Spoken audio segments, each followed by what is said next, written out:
and to have like some of the legends in the sport reach out and be like, yo, we understand what you're doing. We think it's really cool to even see that many attempts of a triple flip. Yeah. We know how many times you hit the biggest double ups, anyone could pull at that time. We know what you went through to do it. It's really cool that you told that story. I thought that was cool. But yeah, I wish I would have landed it for the masses. I approve waterboarding. They're talking about wakeboarding. The thing about wakeboarding, every trick is an invert. Backside. Air railies. A new dimension. All right, we are back. Another episode of the Grab Matters podcast. Today we welcome on a very special guest, Steele Lafferty. How's it going? Dude, going great. Glad to be here. Glad to have you here. Got a quick couple questions that we're going to start this off with. One, what is the past tense of the word steal? Stole? Yeah, I was trying to trip you up on that one. Okay. Don't lie. But I went 1 for 1. We're off to a hot start. I didn't know this was going to be like this. We got to keep going. Hurry up. Number 2. I mean, actually, this isn't really a question at all. It's like, how was the American Century Championship? Because this was last week, right? Yeah. And somebody got a hole in one. Dude, yeah. Which is sick. Jimmy Rollins. Won a boat. Won a Mastercraft X24. It was an X24 he won. Yeah. They had a big boy on display. Yeah. Okay. They're not cheap about it. Yeah. Yeah, dude. It was sick. I mean, 2 years in a row, they've given away a boat because of a hole in one. They got one last year. Yeah. I didn't know that. Yeah. Pretty rad. So, I mean, I think that's incredible. And it's like, and it's not ever the guys that are like in the top 10 either, like in the tournament. Yeah. They just had a good shot, went in the hole, and they probably made more money that weekend than anybody else by winning a boat. That's a nice You know boat. what I mean? Yeah. Okay, so did anybody talk about what happened, or what round did this hole in one happen this year? What round? I think it was on Saturday. Okay, so third round. Second round, because they only do 3 days. Oh, they only do 3 days. Okay. Yeah. Theoretically, what happens if somebody gets another hole in one? We're just slinging out another X24? Give them another boat. I feel like you have to. Hell yeah, Okay. dude. All right. I was just curious Dude. on that. Make a hole in one, you can have a boat. It's like Oprah. You can have a boat. You can have a boat. Did you meet the guy after? I mean, did you talk to him a little bit, or? No, I didn't. I didn't meet him that week. That week is super busy for me because I have hectic. Yeah, I have a lot of sponsors there, and Travis Matthew brings me out there, and so I didn't have much time to like go do a lot of things. But yeah, I'm stoked for him. When he gets his boat, I'd love to go out and teach him how to use it and take him wake surfing, wakeboarding, whatever he wants to do. Absolutely. That's so cool. I think the hole in one thing's I feel like it used to be a thing a long time ago, and then it kind of died out for a little bit because like you used to do that like 15 years ago. I feel like Mastercraft did at some random golf events or something. But yeah, well, I think cool. it's cool that like you have Steph Curry stepping up onto a tee box and being like, "Yo, I want a hole in one. I want this Mastercraft X24." Like that's cool. Well, when it's sitting, the boats nowadays out of the water, they are like larger than life items. Yeah. They're like, holy shit, that's a nice boat. So, all right, that's cool. Third question: how much beef over the years would you say you and I have had? I've had zero beef with you until this you around on came me. at me. That's facts. That's facts. And then I was like, wait, who is this guy? I do appreciate that we only talk on the Okamon Man account. Yeah. Like I tried to message you on Grab Matters, and you're like, nah, Nope. I'm not opening that Nope. request. You're gonna look at what you said to me before. Hey, some of it was pretty funny. There was one, I will say, that I deleted since it was a little too far. Mm-hmm. Was it? Did you laugh though? No. That one. Oh, so the ones before I was like, cool. And then that one I was like, does this guy really hate me? Like I was like, I didn't hate you for the record. well, I didn't know you. Yeah, I didn't know you either. So I thought you hated me. But That's fair. but people grow. So I think, let's do favorite grab, and then we can get into what we're gonna get into. So favorite grab, what do you got? I mean, I was listening to Danny talk about this on the last pod, and he was talking about his method. And my favorite grab is Danny's method. So we might do steal a trick later, but I mean, would Danny's method be on that? Yeah, it'd be pretty close to it. Yeah. Or even like Josh Twelker's method. Like, I think my favorite thing to do on a wakeboard is maybe do a method off the double up, tweak it out. But also I know I can't do two, but just like the first trick almost every time I get up on a wakeboard is a tail grab. That's what I was, yeah. Do the tail grab, poke it out. I try to hide my head behind the knee a little bit, just like, have a little fun out there. And I don't care how it looks to the guys in the boat, but if I like feel like I tweak it out and I like get all balled up, I think that's fun. Success. Yeah, success. Yeah. I like to point the right leg down like as far down as I can go. So I bring that left knee really high. Yeah. And if that left knee covers my head and it's a terrible photo because it's just like, but it's like, I feel cool. Kind of what makes it great though, because you're like really going above and beyond with the grab, and I think it's cool. Yeah, I've always said like there's 2 steps to a grab. There's the grabbing of the board, then there's the tweaking of it. So like, that's a very aggressive tweak. Which is the tail grab. You have to grab first and then tweak. The method, you can almost start tweaking it before you grab. Yeah. Yeah, because like with my method, I have 2 methods that I do. One where it's more flat, and it's just I turn the board backside, grab, and try to poke that left leg down a little bit. And then another one where I do it more like Josh Twelker, where I go a little more off axis. Kind of glidey. A little glidier, and you got to start tweaking that before you can grab it. Yeah. Okay. Those are 2 good ones. I mean, tail and method. You can't go wrong with those. Yeah. So let's do it. Triple flip. Might as well hit it hard right now. All right. So we had an X Games part, which was 2018. I think it's 2018, yeah. And we'll get into more real wake later, but run through the triple flip. Paint a picture. Okay, so this is my 3rd year on real wake. And the first year I did real wake, I was with Aaron Rathy. He's the one that filmed it for me. And we pushed the limits of, what I would do not behind the boat, like hitting, one winch spot that was super gnarly. And then we built a big kicker to gap this massive piece of land out at Blue Lake in Tampa. And we went pretty hard on that edit, and I thought we crushed it. And when we all watched it, like everyone comes together in California, that's a part of real wake. And you watch that, it's like a lot of people are like, that's easily top 2. Like it's like one of those things Good where reception. like we're gonna maybe get some medals here, And I ended up getting 4th place in it, and I was like, bummer. You know what I mean? Like they wanted more street style wakeboarding. So then the second year I did it, and I was just kind of like down on the whole thing because I was like, they just want me winching, and I'm a boat rider. It's not really my thing, yeah. Yeah, I can winch, but it's also like my best stuff is behind the boat. Yeah. So try to do a couple winch things in there as well. And then so the 3rd year they asked me to do it again, and I'm like, I don't know if I want to do it. Yeah.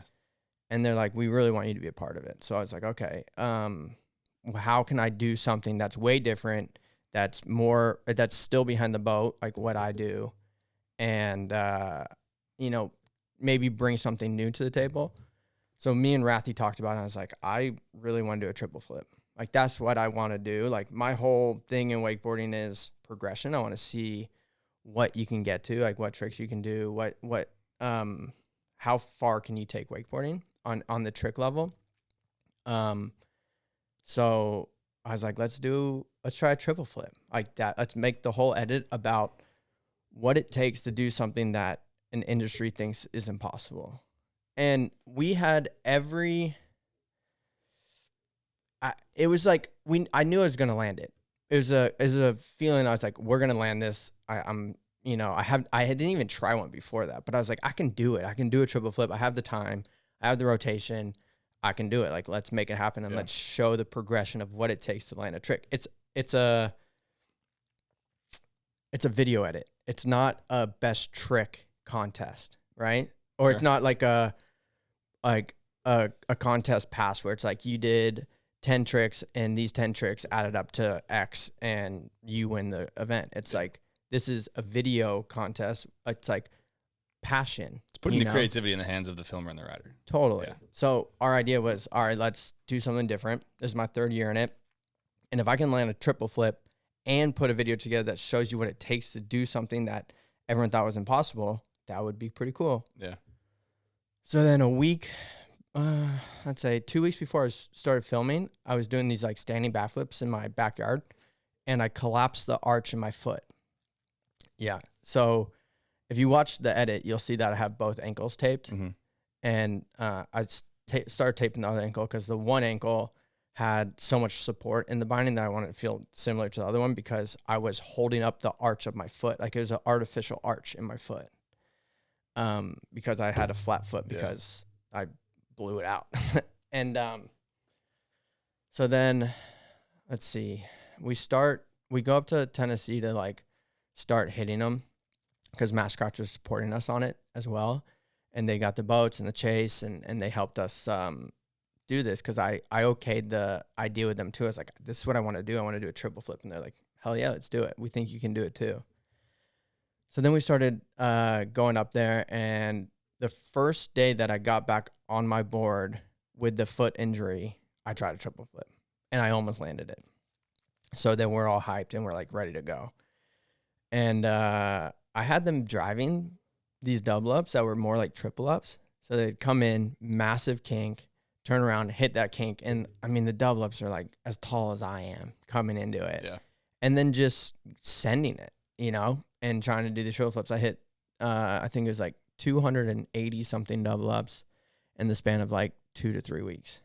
I did not know it was that many. Yeah. So I was broken. Yeah. Like I was like mentally, physically, emotionally broken trying this trick, which I thought was like, okay, maybe this is good for the video, you know? And when I landed, it's going to be this whole incredible thing. Yeah. We're going to show the progression of a trick. It was going to be really cool or what we thought. And then, you know, 281st double up, I hit it. And right when I hit the double up, I felt something in my knee. And then when I landed, it was like it was like someone stabbed me in the knee. And I was like, it was a crazy feeling. I just knew, I thought I blew out every ligament in my knee. That's what I thought would happen. But it didn't feel like a hard landing or a weird landing. It was just like I landed, I'm like, uh-oh, something's really wrong. And then it ended up being, I sprained a lot of the ligaments in my knee, but the main thing that was the most painful was it was a bone bruise. And I didn't know that like a bone bruise like that could hurt so bad, but it was so painful for so long. Damn. So yeah, unfortunately we didn't get to land the triple flip, which is, you know, I think about that a lot in my life. I'll be just taking a shower and be like, man, if I just held on that one time to that one and I landed it, so many things could have been different. But, you know, I think after the fact, Rathy and I talked and we're like, how do we put out an edit without a single landed trick? I don't know if I want to. And, you know, X Games and ESPN, and they were like, you have to put an edit out. Like, we can't do it without your edit. And I'm like, I didn't think about the risk of not landing it because we were just so blinded by this. Like, we're going to land it. We're going to do it. We're going to do something completely different. Cause I've done 2 other edits. They didn't do well in the series or in the event because, you know, I feel like they wanted more winch. And so I thought I'd go a completely different direction and show something completely different. It's in my wheelhouse. Yeah. Yeah, that would be really cool. And it just didn't happen. It didn't work. And so then they were like, put out an edit. And we're like, okay, geez. And so I think Rathy did a really good job showing, you know, the mayhem of what we were trying to do. Yeah. And it's kind of funny because a lot of people still talk to me about that edit and still talk to me about the triple flip and like what it took. And like a lot of people are like, oh, you were trying to triple flip. I saw that edit, which is crazy. And they don't even mention the other 2, which I thought were better videos than that third one. Yeah. So it's like, if you're really thinking about a video contest, like maybe that one stuck in a lot of people's minds, even though it wasn't, you know, traditionally a traditional edit. But we took a huge risk and it paid off negatively. But you know, I my whole thing in wakeboarding is going for it, no matter what. Like, even if someone doesn't understand what you're doing, like, send it, do what you want to do, and hopefully it'll work out. And sometimes it doesn't. Yeah. I think you are right. I think if you did land it, it would have been similar to like a Torstein when he first landed the triple cork, or like things like that, where it's like, yeah, you can build up a whole video worth of content of you trying it, all the setup and all that, if you do land it. It's like, it's when you don't land it, it's like, I think Rathy actually, to give him credit, you guys credit, like you did a very good job of a video without a trick landed. Yeah, wild. It's just when you first watch it, you're expecting it to be landed. Yeah. And then it isn't, and it's like, oh, yeah. shit. I was watching it after the first time he sent it to me. I'm like, I think I'm going to land this. You're making then, me believe right now. Yeah, and then there's other plans, and that the plan was for me to land it, and it didn't happen. So I wish I did. It would be completely different. I think there's a lot of people that would look at it differently. But I got calls from people like Parks and a lot of those boys that were like, "Hey, we understand what you were doing, and we appreciate what you tried to do. Like, it's still a really cool edit." And I thought that was cool because I think they understood that I would get some hate on that, and to have like some of the legends in the sport reach out and be like, "Yo, we understand what you're doing. We think it's really cool to even see that many attempts of a triple flip. We know how many times you hit the biggest double ups, anyone could pull at that time. We know what you went through to do it. It's really cool that you told that story." I thought that was cool. But yeah, I wish I would have landed it for the masses. I think, and for myself. Listening to you explain it here, sitting down, it makes a lot of sense, and like it's kind of might change some people's views on how they feel about it. But maybe that is also the problem, is like if you have a video that needs explaining, it's kind of tough when you're stacking it up against other real street, real BMX or like whatever events where, it's just a very interesting thing because like, did you get some negative backlash on it? I mean, from a lot of people on the fact that you didn't land it, or like? I would say maybe 10 people in the industry didn't like it, and they didn't like it a lot. They hated it, and they let me know. They let you know? But then the rest of the people were like, "Yo, that was crazy. That was cool that you went for it." Like, I could have put out an edit where I did a bunch of crazy boat tricks. Okay, so that was my question, or another question is I had, like, did the thought ever cross your mind of just like filming a bunch of tricks in 2 weeks and then being like, all right, because you get a month, right, or something like that? Yeah, like a month, yeah. So like 2 or 3 weeks filming, a bunch of solid tricks, but maybe not. That's gonna blow your mind. It's like, some stuff you did in the last two where you're like, it didn't work the last two times. Like, why am I gonna do it again? Yeah. But did that ever cross your mind, or hindsight being like, man, if I would have just filmed, like hindsight solid tricks, like what would you change? I guess looking back on it, if Ooh, anything, would I change it? Yeah, would you do anything different? Oh, that's a crazy besides question. land it, obviously. That's a crazy question.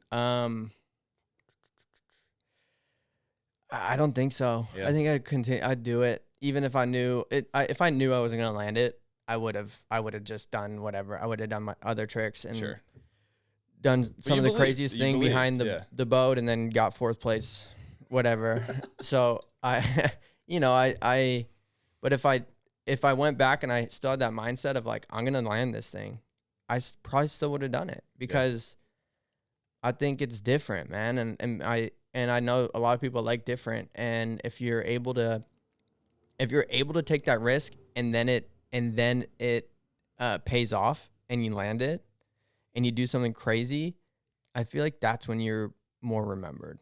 Yeah. And when if I just put another edit out that, maybe someone sees and like hell yeah, and then 5 years from now they're like, I don't even remember a single trick you did in it. Yeah. You know what I mean? Unless they go rewatch it. Yeah. It's different. But yeah, man, I don't know. That's a tough question. I don't know if I would have changed it.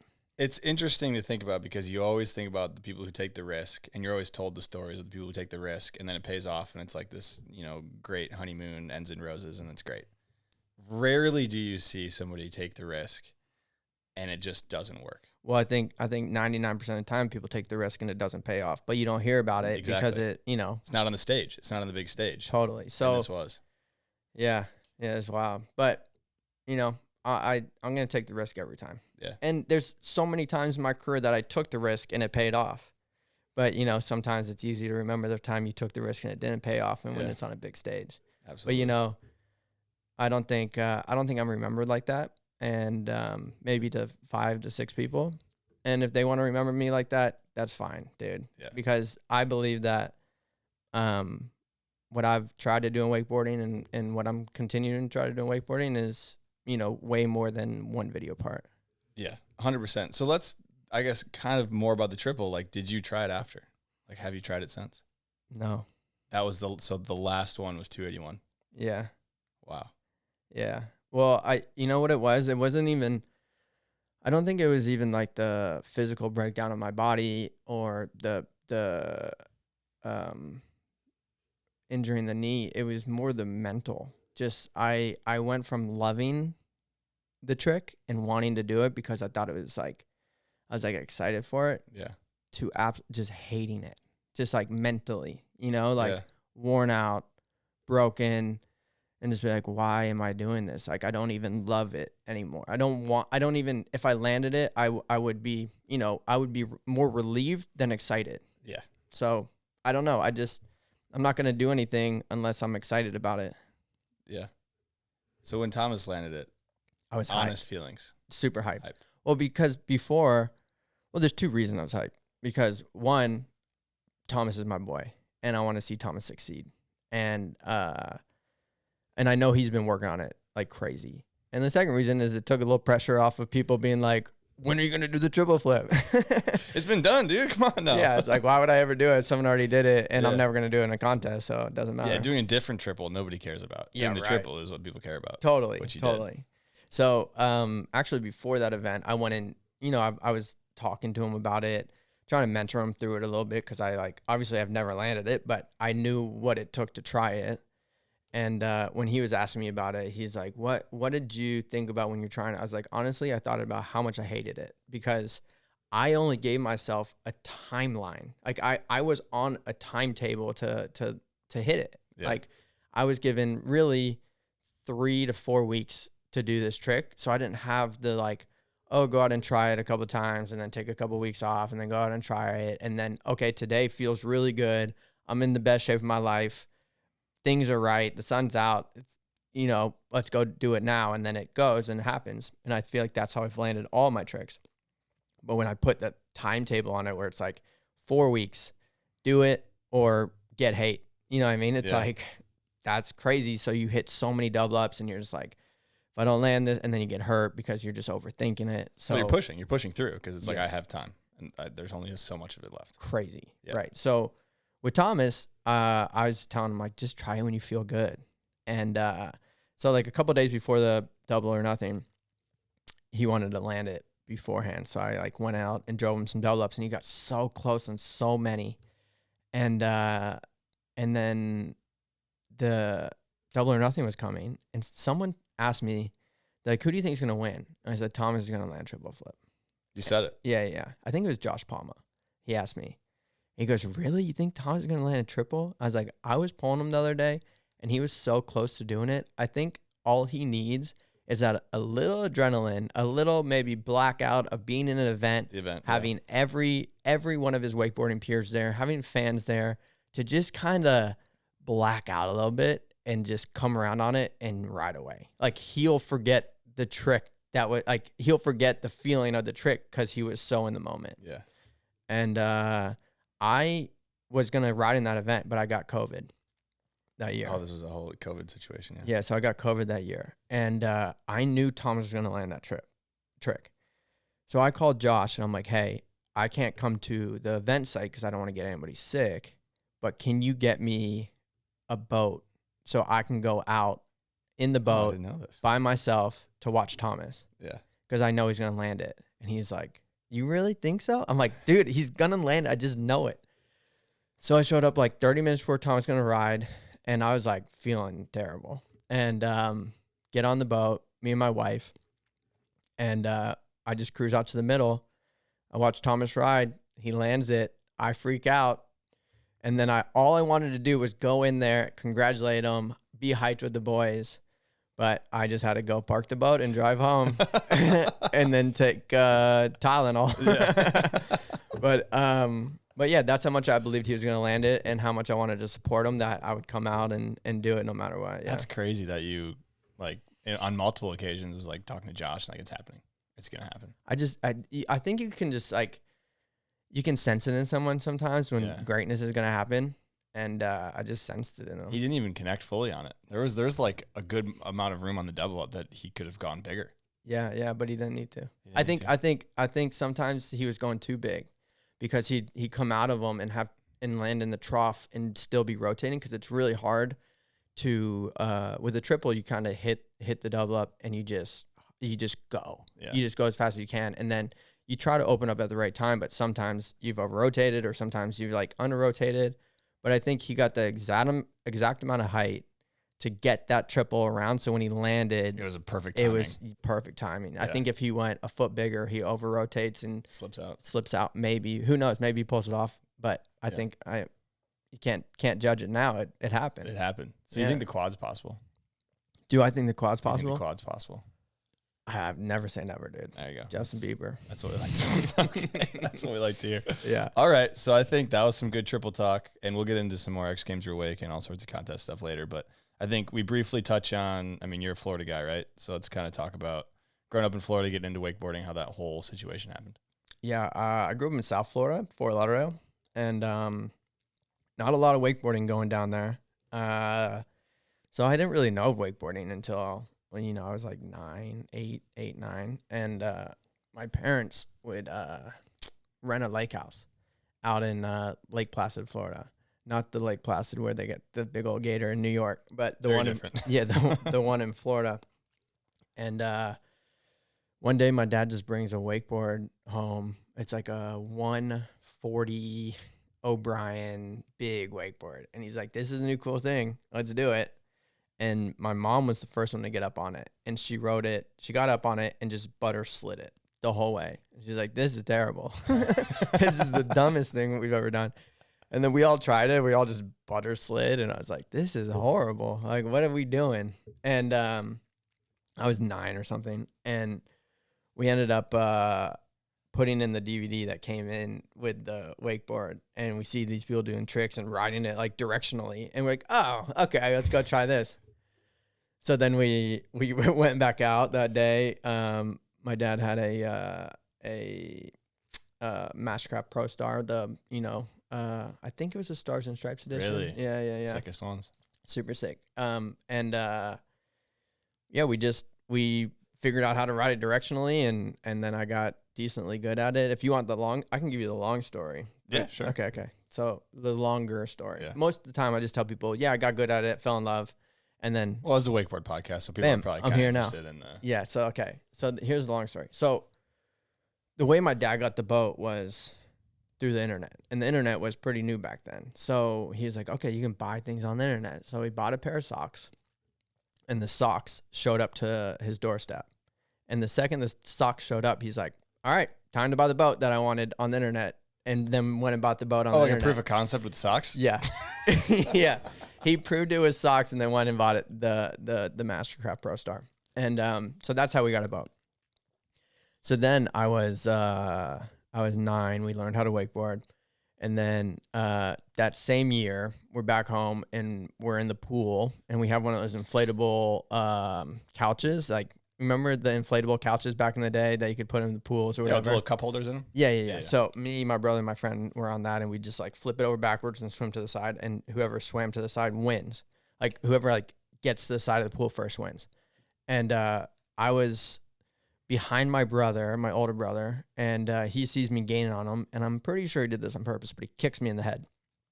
And the pressure, he actually hits me right in the right ear, and the pressure pops my eardrum. And he popped it so badly that it kind of exploded. So they had to build me a new eardrum because it wasn't going to heal on its own. So they basically cut half your ear off, flop it over onto your cheek, go in and reconstruct your eardrum. So then I was out of the water for a year. And within that year, my older brother, Bob, got better at wakeboarding than me. And I'm very competitive. And I hated that. And so for the next year or so, I would when we go to the lake house, I would ask my dad to get up early and go ride because I didn't want to ride with my brother or my friends until I knew I was as good as them. Yeah. Right. I didn't want to be the kid that wasn't as good as them. So I started training just to be better than my brothers. I didn't care if I liked the sport, didn't care whatever it was. I just wanted to be as good or better. And then one day we went out riding and my brother went wakeboarding and he was barely getting air, barely clearing the wake. And I'm like, oh, I'm better than him. I'm so much better than him. So then I was like, I'll ride next. And I rode next and I showed him up. He didn't care. He was stoked for me. He was like, hell yeah, that's sick. And I'm like, yeah, dude, it is sick. And then after that, I was like, I actually really like this. This is a lot of fun. And there's this guy, Weston Cotton, who grew up in South Florida as well. and he was a mentor to me early on, and he also would vacation in Lake Placid, and he saw me ride, and he was really good at wakeboarding at the time. He was like doing events. He was doing like all the flips, all like the tangent of blinds, the Rayleighs, the bat wings, like one of the most unknown, really good riders back in the day, Weston Cotton. Look him up. And he kind of mentored me. I thought he was super cool. I looked up to him a lot, and he started teaching me some flips. And I did gymnastics from when I was like 1 year old. This helps explain a lot here. Okay. To when I was like 14. Yeah. And what it was like basically when I was 1, my mom would go into the class with me and like roll me into a front roll and like, do that kind of stuff with me. And then it was more open gym than it was gymnastics. So like after school, drop me off for like an hour or two. Messing around with friends. And they'd be like, what do you want to do today? And I'm like, I don't know. Let's go on trampoline and learn double flips or whatever. Yeah. So that's what it was. And so we just got really good air awareness for 11 years growing up. And so then when I started trying them on flips, on the wakeboard, I started landing flips really quick. Yeah. It pays dividends, the gymnastics as a kid does. It does, for sure. And I just, I'll reference Danny again. Danny talked about that a little bit too. He learned flips so easily. And then when it came to spins, he was like, hated spins. And I was the same way, which is funny because then I got really known for some spins later on in my career. Same with Danny though. Yeah. It's very, very interesting. Yeah. Wow. I guess the gymnastics really doesn't teach spinning though. Like it's a very much flip based, right? I mean, yeah, then you don't ever see someone do like a tumbling thing, jump up and just spin a 720. yeah, that's definitely doesn't happen. Okay, so 9, you're kind of getting started, and I do want to talk about your ear because I feel like you had some ear issues later on. Did you not? Still do, yeah. Still do. Okay, so we can get into that later too. But you said Nike signed you pretty young, yeah? Yeah. So if you got started when you were like 8 or 9, when did Nike sign you? I think I was like 12, just turning 13. Okay, so you're wakeboarding for just a few years. Yeah. You must have been pretty damn good. I thought my parents thought I was really good. Yeah. Yeah. I mean, I was doing flips and learned spins, but I also like learned a Rayleigh pretty young and an S bend pretty young. So I was like in the boys division, I was doing S bends, which I thought was cool. A lot, like I'd say 50% of the times they were Frantrums, but I mean, I was 12. I haven't heard that term I was in a long 12 time. or 13. Like, It doesn't a matter. Frantrum is kind of same as S-bend, but sometimes I get it perfect. And I trained with Dean Lavelle down in South Florida, and Dean was kind of like the OG of like doing Rayleighs and stuff like that. So he wanted to teach me a lot of like glides and Rayleighs and S-bend. So so when I was like super young, I was doing those tricks. And So I guess, was there anybody before Nike, sponsor wise? Tommy's. Okay. Remember, Tommy's was a board shop way back in the day. Tommy Phillips. I was sponsored by them. That was my first sponsor way back in the day. Just a board sport shop, and they just hooked me up with some gear. Okay. And I don't think they paid me at all. I was too young to get paid. Yeah. Until Nike. So Nike was the first paying sponsor? I think Nike was my first paying sponsor at like 12 That's or 13. insane. But you know what? I also had some sunglass deal back in the day. Anarchy that was paying me. They were paying me a little bit. I think Tommy's ended up paying me a little bit. It was crazy back then, man. It's happening young though. Yeah, you're 13 and you have potential, and people are like, you want our money? I'm like, yeah. I'm gonna buy some Pokemon cards, dog.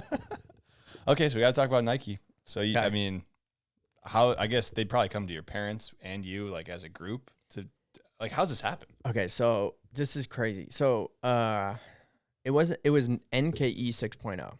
So they put out an ad in something. I don't know the story, but my buddy John Jeffries, who is, if you don't know John, he's one of the best dudes ever. Old school, or not old school, he's my age. But he used to wakeboard and was incredibly good. He was like kind of one of the guys that I grew up with, competing against in the gravel tours and stuff. And his dad like found this ad, and it was like anonymous. It's like, sign up if you want your kid sponsored by a sponsor or whatever it was. So he like filled out the information, sent it in, and Nike reached back out to him and said, hey, we want to sponsor John Jeffries, your son. And they were like, Yeah, sick. So John Jeffries was actually the first Nike signee, and he was like I did not know that. he was like 13. Yeah. I was 12.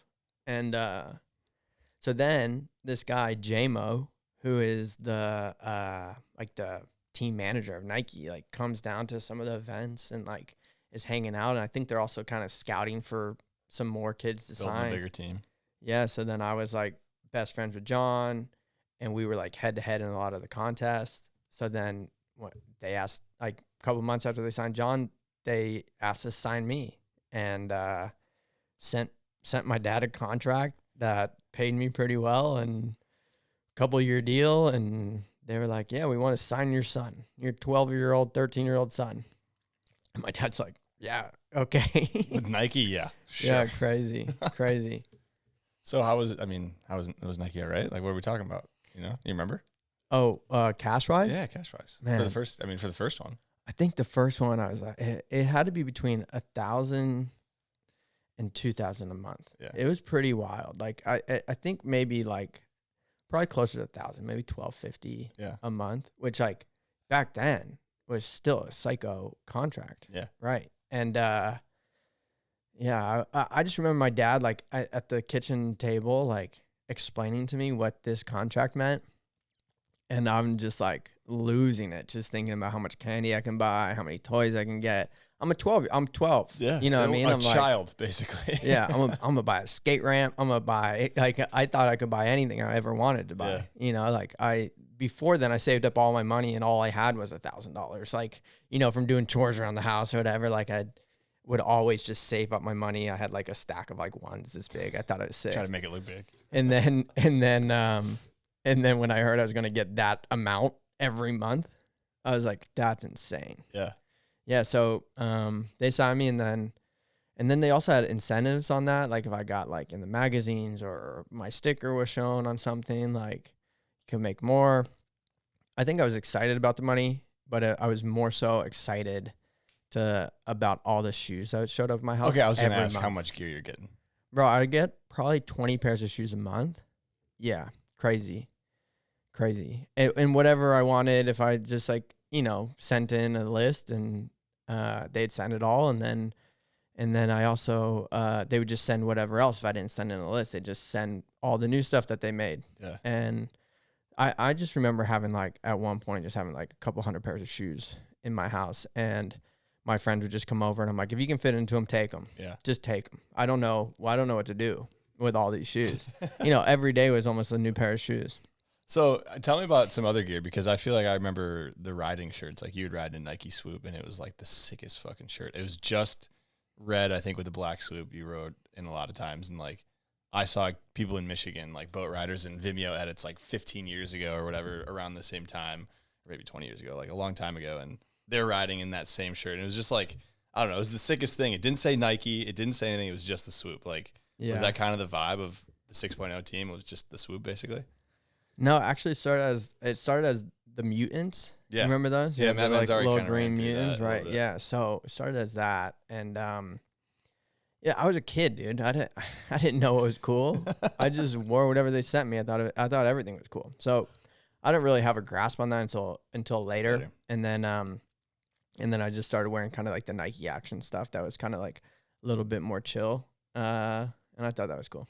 Okay, so I guess we might as well stick on Nike before we kind of go through anything else, because you were with them for, you said what, 9 years or something like that? Yeah, close to 9 years. So obviously it continues. The journey is insane. Like you're probably going on trips with the Nike team and meeting up with other Nike athletes and stuff. Yeah. I mean, I guess kind of talk about that a little bit. Like, what's it like hanging out with? I'm sure there's pro snowboarders, all sorts of other industry people that you're meeting. Yeah. I think that was probably one of the coolest parts about being on that team so young, was that they signed all the really good groms in all the action sports, and then they do these summits and like bring us out to the headquarters and like take us snowboarding and do a bunch of cool stuff. So I got to meet a bunch of these like really cool kids that were my age that were, you know, badasses in their own sport. And I thought that really helped create the culture for that generation, which was really cool. And that's kind of what action sports was about back then, was like everyone was supporting everybody in like other action sports. And yeah, I thought that was they did a really good job with that, like making us feel like a family. Yeah, I think that's the coolest thing that those big companies can really do, because the financials of it, like to them, aren't that big. Whereas like if a wakeboard brand tried to do that right now, like it wouldn't make sense. But they can fly you all to Hawaii or whatever, and it's like not a big deal. Totally. To them. Totally. So how does this Nike ride come to an end? You know what? I think what happened was they weren't making enough through action sports, so they kind of just phased it out. They were profitable, like making a couple $100 million a year off action sports, I'm pretty sure. And I think they just kind of, the economics of it and how many employees they had on it, and kind of seeing the trajectory. I think they might have realized that if they put that many employees on like the NBA side or the NFL side or whatever, they could, double that income maybe. I think it was a bottom line thing. I'm not exactly sure. It was a long time ago, but yeah, it was kind of like, saw it coming for about a year. They kind of like let you know. Okay. Like, yeah, this is probably going to be the last one.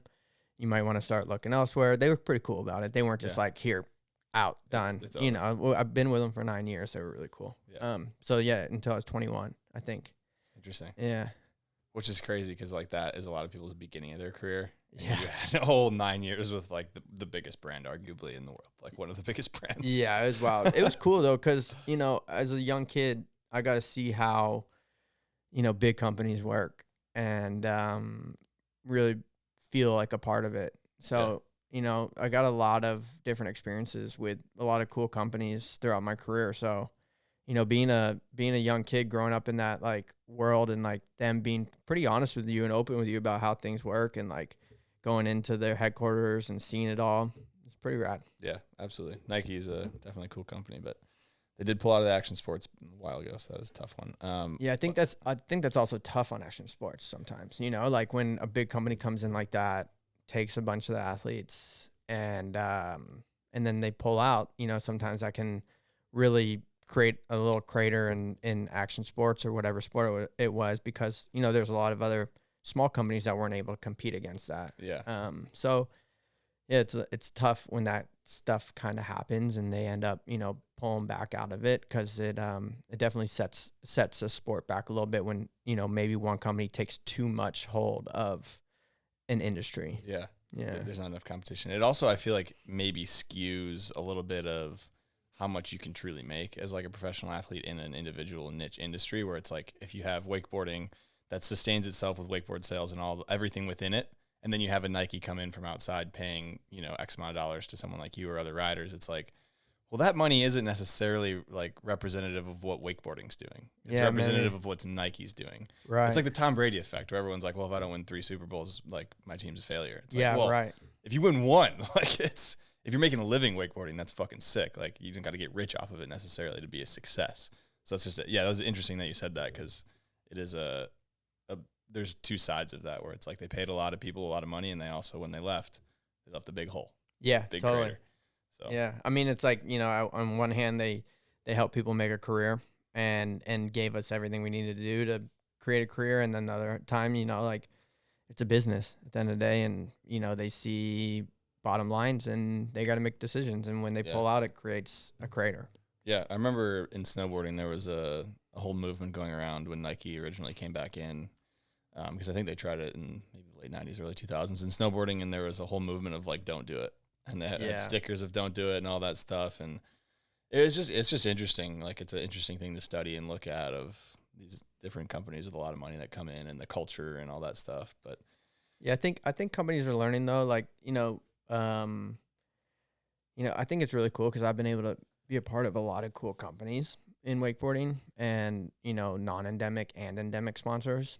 And, I've really learned how like the super big companies work, and then also learned how like the startups work, and also learned how like the companies that have been in wakeboarding for a long time work. So it's like, when I sign with a company now, I really make sure that their agenda, matches kind of what I want to see. So I've learned a lot being able to be sponsored by kind of a plethora of different style companies. Yeah, absolutely. So actually, we got a Patreon question here from Gunther Oka. So if you guys are interested in supporting the podcast, joining the Patreon is the best way to do that. I really appreciate everybody on the Patreon. Thank you, Gunther, for this one. So he's wondering, you're one of the few riders who had the support of major brands, Liquid Force, Red Bull, Nike. And unlike many, after those partnerships ended, your career did not. Can you expand on if you saw those changes coming, what went through your head as it unfolded, motivation or negativity, and how you navigated that moving forward? Ooh. Great question, Gunther. Yeah, very good question. Yeah, I don't think you really ever see it coming. Sometimes they'll give you a little nod, like, "Hey, we're pulling out." The Nike one, a little bit yeah, of yeah. But I think it motivated me, and instead of like letting it like crush me and be like, "Oh, I'm not good enough. This wasn't it. Like, I can't ride for Liquid Force anymore." Like, what? I didn't let it get me down. It was more so like, "Oh, now I'm motivated to show them that they made a mistake." Like, I'm not going anywhere, and I'm just gonna get bigger. Yeah. And I think that's kind of was my mindset. I looked at it as like I never looked at, oh, poor me. It was more like, bummer. Okay, how do we make this so it never happens again? Yeah. Yeah. So I think the Nike one, it was kind of like, it wasn't just me that they dropped. They was just kind of completely axed the whole thing. Yeah. So you don't feel any different about that. Yeah. Liquid Force was a little weird. I was Talk about like, yeah, Liquid Force I was with for also 9 years. And maybe that's just your clock. It Whoa, whoa, expires whoa. after 9 years, No, because I've been with Matthew. Mastercross like 16, 17 years. There you go, prove me wrong. Yeah. Stand on business right there. Yeah, yeah. talk about Liquid Force. Man, Liquid Force was crazy because they signed me young as well and grew up with them. And I had a pretty big contract. Was my last contract with them. And they were supposed to give me a pro model board for like 3 years. And each year they just never fulfilled that contract and never gave me the pro model board. And each year I'd be like, hey, you guys owe me a pro model board. Like, I'm, at the top of my game, winning everything, or winning not everything. I didn't win the pro tour that much, but on magazine covers, winning like trick of the year, rookie of the year, all this stuff. And I'm like, why won't you guys give me a board? And they just never made it. So then I think it was 2 years left in my deal, and they're like, we'll just give you royalties on the Witness. And I was riding the Witness. And I was like, okay, deal, I'll take that. But we still got to work towards a pro model board, because like that's the goal that I wanted when I was a kid, is have your own pro model wakeboard. And boarding, it's what everybody wants. It's peak. It's crazy. It's like, I don't even care if you stop paying me, just give me a pro model wakeboard. Yeah. But it costs a lot of money to make a wakeboard. And I think their SKUs were kind of filled out, and it just like, it didn't match like the exact time. Like it wasn't an easy thing for them to do at that moment. It would have taken them a lot to make me a pro model board. So they ended up giving me royalties on the Witness. And then I started pushing the Witness as hard as I could, and it sold like crazy. And I think I don't know, it's like, I remember getting like some crazy checks from Liquid Force that year for those 2 years. Yeah. Yeah. Steal. Yeah. Some crazy checks. How crazy? I think like 1 year with Liquid Force, I made like 90 or something like that. From the boards? Well, it was like, or total, everything. Total. Okay. Yeah. And then the next year was like just as good, if not better. And then the next year they're like, all right, we're done. Still, you got to chill, bud. Yeah. Well, they're just like, no, we can't support you anymore. I think it was because they it was in this like time where there's like a little bit of a down couple of years, and I was like their biggest contract, and I don't think they were expecting me to be their biggest contract at that time.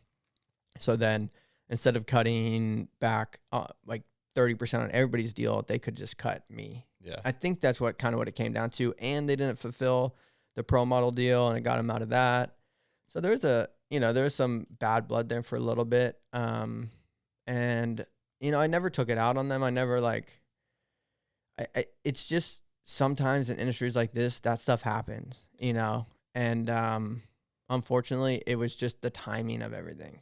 Yeah. And, at the time I was really upset about it, but, I kept my composure, and I was just like, I'm going to make sure that this never happens again. I'm going to get better and become, a brand name where, dropping me doesn't make sense. So I think that's kind of like how I looked at it. But I also want to, come clear about Liquid Force. I respect Liquid Force, and I respect the guys there and what they're doing, and the fact that they brought back bro stock and they understand the industry. Yeah, you were there. You were there. Yeah, dude. I have no bad blood towards Liquid Force at all, and I think what they're doing in the industry right now is great, and I support what they're doing. So I don't want to make it seem like I don't think you did at all. I mean, okay. I think that didn't sound bad at all, because I think you put it well. It's like these things have to happen. Yeah. At one point or another, whether or not it happened at the right time or the wrong time, they're gonna have to happen. And yeah, the pro model thing definitely does suck, though. Dude, it sucked. I was like, we're at the peak. I was like, okay, I've been with this company for 9 years. I'm getting a pro model board finally, and then there's just like, nope. And then finally, I ended up getting a pro model board with Connolly, and so that was really cool. Yeah. But yeah, things happen. Shit happens is what that is for sure. I think this is actually a great time to dive into the LF'n wheel questions presented by Liquid Force. So The LF'n wheel of questions. Okay, let's go. Sick. let's go ahead and grab that down. So Liquid Force likes to make wakeboarding fun. So let's make this podcast a little bit more fun and spin the LF'n wheel of questions. There isn't a slot on there that says Liquid Force Pro Model for Steel, but there is a lot of other stuff on here. So go ahead and give that a spin. We'll see what it lands on, and let's see what we got. Steal a trick. Okay. Ooh, I'm going to steal the triple from Tom. Okay, the caveat, Give it back to me, baby. The caveat is he can't do it anymore. Like, it's not his. You took it from him. So it's like he never landed it. Oh, tough. Yeah, no, I'm not going to take that. Give it another spin. We'll do another one here. There you go. That's a powerful spin. Hopefully it's not the same. Golf trivia. There we go. All right. So you're big into golf, and I think we'll kind of get into that a little bit later too. But we'll do a quick golf trivia here on the LF'n wheel of questions. So we got a few, not too many. I think we got 3 here. First one. This one's recent. If you don't get this one, I will be a little bit disappointed. Scotty Scheffler won. Okay. What was the score? What was it on the last day? No, like his final card. What did he mark under? Oh, his final card was for all 4 days. I explained that terribly, but like, how many under It was between 17 and 19. Hit me with a number. Okay, so I think it was 17 under. Correct. Damn. Nice. Yeah. I didn't even have to ask the question. The question was who just won the Open and what was his final score. Yeah, well, you said recent. Yeah, true. That was like 3 days ago. Yeah, fair. That's facts. Well, it could have been the ACC or the championship or whatever too. Could have been. Anyways, impressive. For one. Joe Pavelski won that. Oh, did he? Yeah. That sounds like a hockey player. Yeah, he was. For what team? Do you know? Couldn't tell you, but I know that he won the ACC. He's a hockey player. So okay. All right. So over under on the total amount of golf courses in Florida, and the over under is set at 1,260. 1,260. So are there more golf courses or less golf courses than that number? Less. Just a hair more. 1,262. Really? According to Google. Damn, so that seems like a lot of golf courses. I think Florida's number 1. Are they active? Well, I'd have to see. I just Googled it and I read the first sentence. So. Yeah. Well, great research. Well, you're just because you're wrong doesn't mean the research was bad. It could have been, but that was the estimate. I didn't even say it was an exact number. They said this is our estimate because I think it's probably everything's opening and closing all the time. So gotcha. All right, last one. Bubba Watson won the Masters in which 2 seasons? Oh, he's a lefty. Yeah, Bubba no, Watson. I remember the shot that he had out of the rough. He's from Baghdad, Florida. He hit that the crazy hook little like hook onto the green. Man, 2006, 2012. You got one of them right. It's 2012 and 2014. 2014, more recent than I would have thought. I remember the 2012 one, but yeah, 2014. Yeah, 2006. I don't know where I pulled 2006 out of. I don't know. Yeah, that's a long time ago. Yeah. All right, so we'll do a LF'n wild card. So the crew at Liquid Force are wondering about some real wake trivia. So we're in the trivia mood right now. We did some golf trivia. Sick. I love trivia. Yep. You did say before the podcast, I was like, I got some trivia, and he's like, this is not my thing. Yeah, I'm not good at trivia.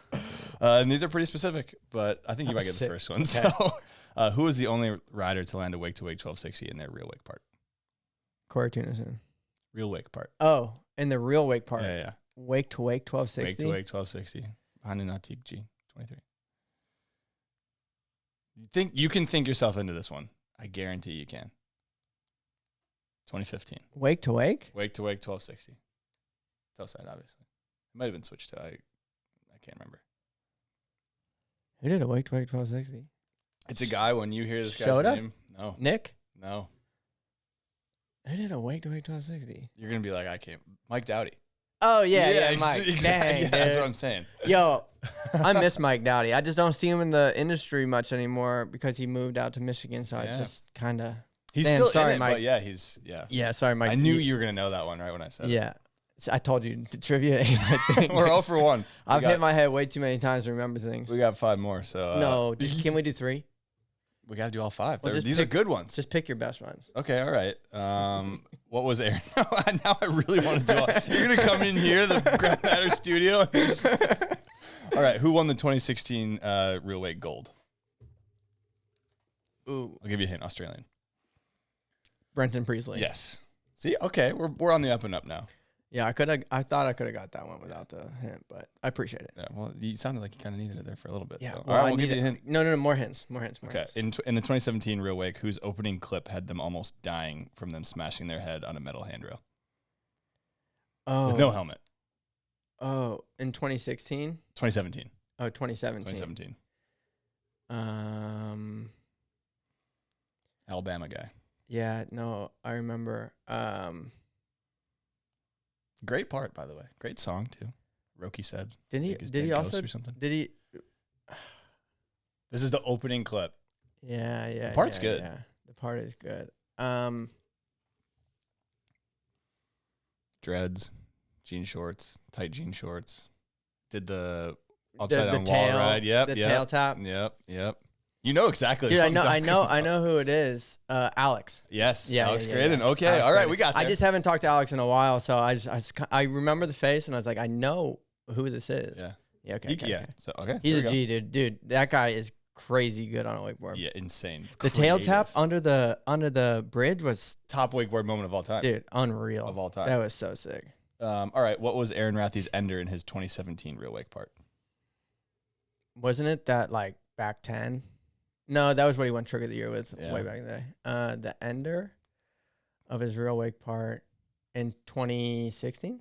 2017. So I think you guys are both on. He was on Mastercraft this year for that, right? Yeah, probably. Yeah. Was it a boat trick? It was a boat trick. It was in Canada, I'm pretty sure. It was cold. Beautiful, though. Was it the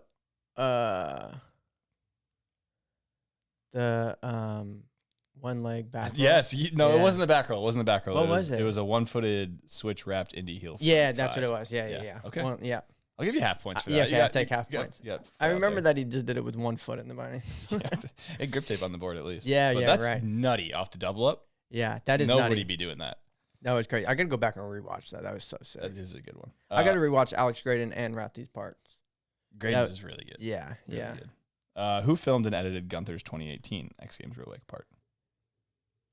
Who This is a filmed and tough one. edited Gunners? Gunther's. Gunther's? Gunther, sorry, not Gunner. A filmer? Yes. He made Formats film. You remember that movie? Yeah, I do. It's okay if you don't get. This is the hardest one on the list, for sure. Well, maybe Who? Taylor Hanley. Oh Yep. yeah, Amazing yeah. filmer editor, by the way. Dude, the G. Last one. You'll be happy to hear this is the last one of any trivia we have. So, what was Tyler Hyam's ender to his 2018 part? Double mute mode. Yes. Yeah. Okay, Yeah. it's not that bad. No, it's not that bad, but I mean, it was very scary for me. Okay. Yeah. Well, we got over it. We got through it. So we can go ahead and put the elephant wheel questions Wake to wake, back. double mute mode. Yeah. Very Yeah, important yeah. detail there. Yeah, Wake yeah. to wake. Very. When that happened, that was crazy. That was so sick. That was insane. So sick. So, all right, we can go ahead and put the elephant wheel questions back. So, Okay. thank you to Liquid Force for that. You can take a breath out now. We got that over with. I think we dive into another Patreon question Okay. from let's do it. Maxwell Barry, and he's wondering, over the course of your career, what was your favorite board and why? Ooh, my favorite wakeboard. Favorite wakeboard. I gotta go with the Witness. Yeah. It paid me a lot of money. All right. So, other than that, though, like to ride, was it No, that the board? Witness. It was that one. Because I've tailored all my pro model boards kind of after the Witness shape a little bit. I liked how fast it was. I liked the pop. I thought thought it was an all around great boat board. So yeah, I kind of, I love the tip to tail spine. I just thought it was like, it didn't try to do too much, and it wasn't like, it was just a great board. Yeah. You know what I mean? It wasn't like too technical. It wasn't too like futuristic. It's just like, this is a good wakeboard. Here you go. If you can ride a wakeboard, you can ride this wakeboard. A pro could, a top pro could do new tricks on it, and a beginner could feel comfortable on it. Yeah. Yeah. It's very possible with a wakeboard to do that. I think it's cool. Yeah. That's a great way to put it. Just a damn good wakeboard. That's it. That's what you want. Yeah. Bring it back. Yeah, run it back. Why did it take you so long to try a double flip? Oh, that's a good question. I think I was scared. Honestly, that's the real answer. I was scared of it. And you know who got me to do it? PB? Yeah, Parks. I was referencing some video from like 15 years ago. It's like a day in the life or some shit Alliance did with you. Yeah. And it's you and Parks and maybe somebody else, and he's just giving you shit for not landing not trying it. Just roasting me. Yeah. And that's the way Park shows love and takes you under his wing. He's not like, hey, Steele, it'd be really nice if you did a double flip. I think it could really help your career. He'd be like, you are terrible, and you should do a double flip, and you could do one. And he gives you like these little like nuggets of like, you would be great if you did a double flip, and I know you can do it. Yeah. But you don't, so you suck. You know what I mean? Like, it's like that little carrot, and then he's also like kind of roasting you. Yeah, he's the best. Perfect yin and yang. It's what I needed, because if he was just like, very like coddling with it, I'd never do it. Yeah. But when he's giving me the jabs too, I'm like, all right, I got to do it. Fires you up a little Yeah, bit. yeah. I'm like, I got to prove him wrong, but really I'm proving him right. Yeah, true. Yeah. And then you do it, and Good you're skill. like, oh, I got to give him props. It's like, you were making fun of me, and now I got to give you props for doing that, because you impressive. helped my career. Yeah, Parks is a legend in every aspect of life. Yeah. So yeah, I think I was just like going big on double ups. You remember what I told you like in the beginning of this podcast is like I could learn flips really well, and then hated spins, and then once I learned how to spin, I was like, I'm just a top head. Yeah. I wanted to spin instead of flip, which was crazy because I hated spins in the beginning. And then when I was 15 or 16, I landed the first ever wake to wake 1080.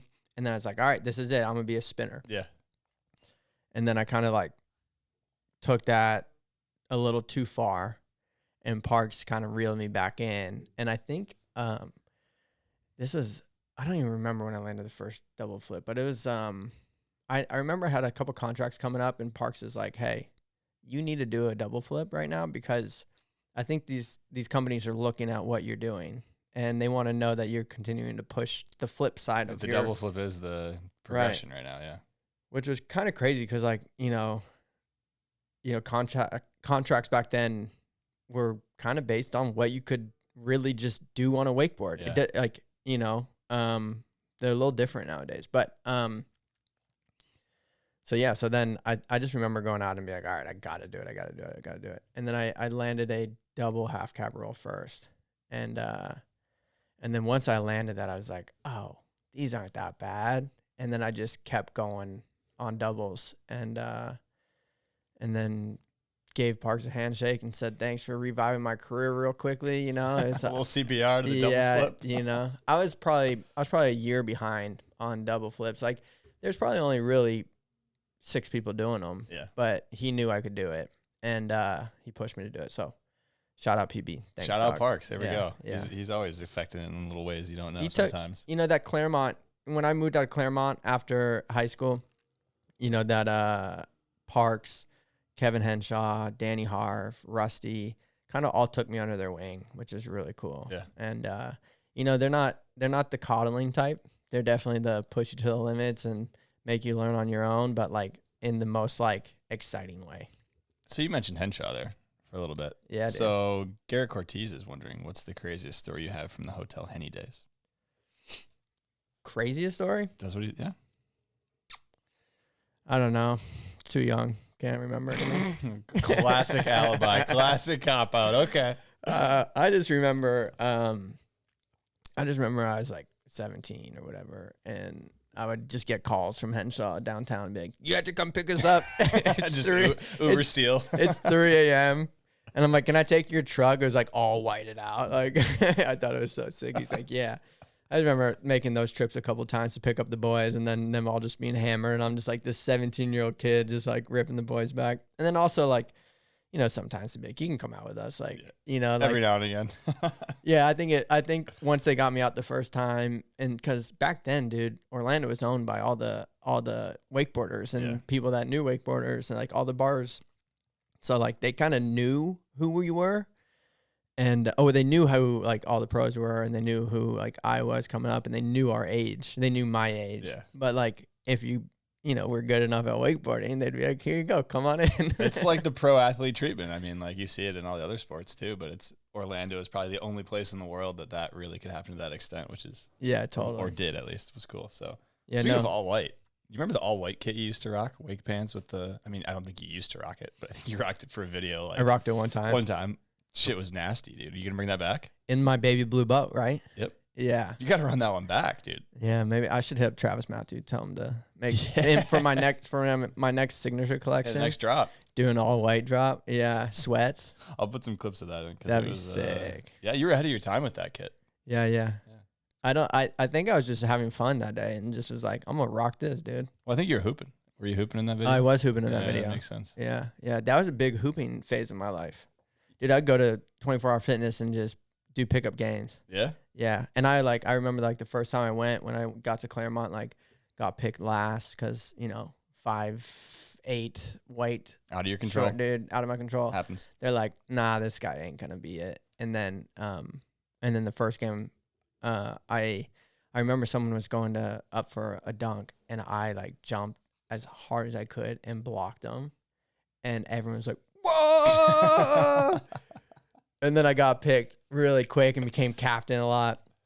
I was playing basketball for a long time. That's like how I stayed in the best shape of my life, basketball. Well, in the intro games. to your edit all in, which is a solid edit. I'll obviously link that below. But in the intro, you said you'd join the NBA if you were like 2 feet taller. Totally. Do you believe That interview before that edit, it's really funny, man. I wish I could go back and scrub that interview and just get into wakeboarding. I thought I was doing something really cool. Hey man, it happens, you know. Yeah, it was super funny. I think in that video though, I want you to talk about heel side off axis backside spins because in that video specifically, there's some very solid ones, and I'm wondering like your technique because you said you were a flipper and then you became a spinner. Like, was there something about heel side off axis backside that was like clicked with you and felt really good? I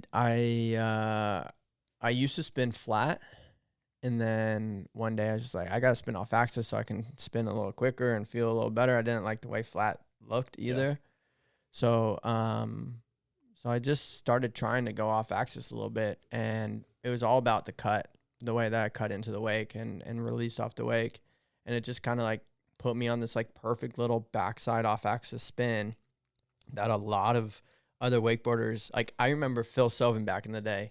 I was like, you have to teach me what did I ask? A crow 5. And he goes, you have to teach me how to spin off axis backside the way you do. So I remember going over to Phil's house back in the day, me trying to teach him how to spin backside off axis, and then him trying to teach me how to do a crow 5. And neither of them we never really got it. I never really got crow 5's dialed. I didn't really like the way that I didn't like the axis of crow 5. And he just never got the backside spin. And I don't really know anyone else that really spins that kind of axis for a backside. It's really weird. Yeah, it's like, cool. I like it. It looks sick. Yeah, it's like barely off. Yeah. Yeah. And it's not off the entire time at the same axis. It like tweaks through it. It's like a pendulum. Yeah. Yeah. It's cool. I don't really know how to teach it. I think it's just kind of it's just how you do it. How I do it. Yeah. Well, there you go. So, all right, I got quite a few people wondering over, however many podcasts I've done, kind of to dive into getting in with a boat brand.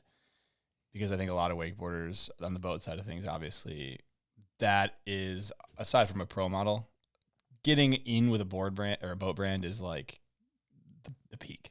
It's what you want to do. Yeah. And I'm curious as to how, because you've only been Mastercraft, right? Through and through since you started, basically. So how did the specifics of actually getting on the brand, getting paid, being a part of the team? Good question. I was young, and the first boat I ever rode behind was a Mastercraft, and I just remember knowing that Mastercraft was the best, and I wanted to be on the best. And Parks Bonifay was on Mastercraft, and they had Rusty on Mastercraft, and I was just like, I want to be a part of that team. I loved the team of athletes they had, and then I just loved the boat and the wake. And I remember I think it was like 2008. They started like helping my family out with a boat. I don't think they gave me a boat in 2008. Is this through a dealer, or is this through talking to people at actually Mastercraft? At actually Mastercraft, Okay. yeah. And we had like relationships before that, and then I think it was 2009 where they gave me my first boat, or Okay. 2010, or maybe in between, But yeah, it was kind of like one of those things where I just had a relationship with the company through the Pro Tour. They saw me coming up in the sport, and I just created that relationship with them. Yeah. And they kind of really liked what I was doing, and finally, I think it was like the year I turned pro, and they were like, okay, let's dial this in. And I had some other offers from other boat companies, but and Mastercraft didn't have an offer to me officially yet either. And I told them, no, I'm waiting for Mastercraft. Yeah. A little kind of naive, but also like A little loyalty. yeah, but it's also just like, this is where I want to be. Yeah. I want to be with this company and this company only, because I love the wake. I love the team that they got, and I want to be a part of it. Yeah. So I think, back then there was more of a push to sign athletes in every, industry. And they were trying to get the young up and coming riders, and I was one of them. And I think my relationship with them and just wanting to build with them, that was it. That was the reason. So you've been with them for a long time. I'm curious, over the years, has it changed? I mean, it obviously has changed, probably what they want from you as an athlete and a rider. So is that ongoing conversations every year? And I'm curious on how that's changed, because like you said early, 2008, 2009, they're trying to sign athletes, people doing well on the tour, getting covers, all that shit. Yeah. And nowadays it's probably totally different of what they want from you. Yeah. So like, how has that progressed over the past 15 years or whatever? Well, I think myself, like I've changed kind of. Like I don't compete on the Pro Tour anymore, so they don't care about podium incentives, Yeah. I think the cool thing about Mastercraft is I've had such a good relationship with them my whole career that we don't even really have in the contract like these really strict things that I have to do. They just know that I'm going to do them, because we've been so good and aligned for so long that they understand what I'm going to bring to the table. I understand what they're going to bring to the table. And it's more of a relationship rather than just a contract. Like, it's truly like a family to me, everyone at Mastercraft. So yeah, that's kind of how it is. And it's the best. Yeah. Yeah. Interesting. All right. Before we move on from the boats, I'm curious on boat shows, because you've probably been to your fair share of boat shows. Yeah. What is the process of talking to people at boat shows? Because a lot of them are probably not that interested in buying a boat. How do you decipher, like, when somebody is actually interested in buying a boat versus someone who just wants to talk? And what's that process? Oh, well, I'm not a boat salesman. So that's what I tell everybody when they come. Most of the people, I don't try to just go boat sales someone. Sure, because that's not what you're there for. The No. dealer has salespeople. Totally. Yeah. But what I'm trying to do is create like a good vibe, and if they have questions about the boats, I know everything about the boats. I've been with the brand for so long, and I'm want to be a good ambassador too. So when someone asks me a question, I know what I'm talking about, rather than just being like, I ride it It's got a sick wake. because they're sick, So I know more about the boat than probably a normal person would. But yeah, I just try to be available. And if someone comes in and they know who I am and they're into wakeboarding, I can easily get the conversation started. They're stoked just to be like talking, and then they if they're actually interested in a boat rather than just coming to say what's up, they start talking to me about boats, and then I'm very knowledgeable in our lineup of boats, and I can pretty much place them in a boat pretty easily and be like, this is actually probably the best boat for you. And I'm like, I'm not going to get a commission on this. I'm not going to whatever. I just want to see you in the right boat. Yeah. And I think they're kind of stoked on that process rather than feeling like, if I was a boat salesman, they were getting sold to rather than just being like having a good conversation with someone. Well, and that I think is like, maybe people might question the value of athletes or ambassadors or whatever and stuff like that. But I think you literally just hit the nail on the head, or at least my perspective of it is, you're not there to push a sale. You're not getting a commission check out of it. Obviously, Mastercraft wants to send you to the boat shows to sell boats. Like, that's at the end of the day, they need to sell boats. But like, you're not there getting the checks cut to you. Like, no, you're there to facilitate them having a good time and them getting in the right boat. And at the end of the day, it doesn't really matter black and white to you what happens, because it's not in your pocket. So I think that's there's a lot of value in that. I think a little bit does matter to me, because if Mastercraft knows I'm helping with a part of a sale, they love that. You know, if I go to a boat show and I like deter people or like I don't help in any way or whatever, I think there's a lot of value. Like with wakeboarding now, you can't just be the best wakeboarder in the world. You gotta be a really good wakeboarder and a really good ambassador to be able to make a living. And you want to be a good ambassador for the people that sponsor you and know their products and be able to help in any way that you can on and off the water. And off the water is becoming just as valuable as on the water. Do you think it's just as valuable or more valuable? I think it's just as valuable. You still got to be one of the most badass wakeboarders in the world. But now you have to be just as good on the water as you are off the water. Yeah. And you think like 15, 20 years ago, it was way more heavily skewed to just what you could do on the water. Totally. And people looked up to you as a hero because you did wake to wake toe 10. Yeah, totally. And I think it was just different back then, right? Like in all of action sports, not just wakeboarding. Yeah. But like there were more superstars, more, you're the best wakeboarder in the world, no matter what, like you're going to be on our team and you're going to sell products because you are the best wakeboarder in the world. Yeah. And, nowadays it's, with social media and with how different the sport is, you got to be able to be both. So how do we get more superstars in the sport? Ooh, good question. How do we build them? How do we create them? Where do they what do we do to get them there? Yeah, I think for wakeboarding, I don't have all the correct answers. I think I got some ideas. And yeah, let's hear some. Well, I think you want to start with creating events that are like Bro Stock, like Wakefest, and get a lot more people. Yeah, we were talking about Wakefest before the pod, and I think that's super cool, man. And I think that kind of like, people are there to have a good time. And I would say maybe 20% of them are wakeboard fans. And then the other 80% become wakeboard fans after that, or maybe let's say 70% and then 10% are just so drunk that they don't remember a single thing that happened. But those 70% of people, let's say you capture, the actual 30% of those guys, then you create more fans with better events. And stuff like that. So I think that is a big piece of it. I think we have more styled events like that. That'd be great. And then I also think it's sponsors investing into their athletes more and creating their superstars. I think Danny talked about that kind of with Ronix and with Paul and how they built their superstars. Yeah. And, that's part of the heyday of wakeboarding.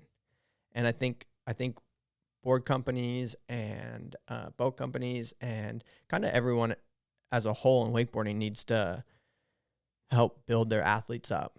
And once those athletes, are big enough, maybe they can continue to bring more people into the sport. And I think that's kind of what I'm trying to do now with social media and with events is like, I want more eyes to get onto wakeboarding through what I'm doing.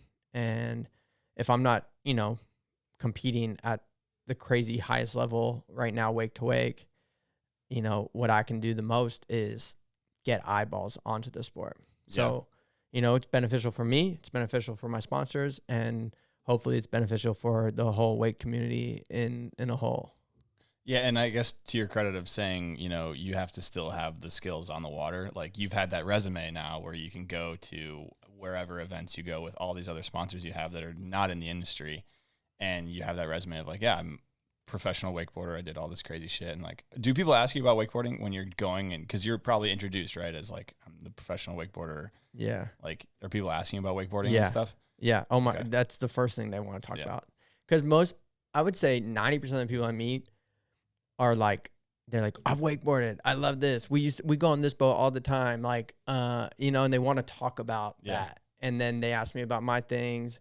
And then they ask me about like the craziest stuff I've done. I tell them about like waterfalling down Chile, like the waterfalls in Chile. Or did I say waterfalling down? You did. Tough. Okay. Wakeboarding down the waterfalls in Chile.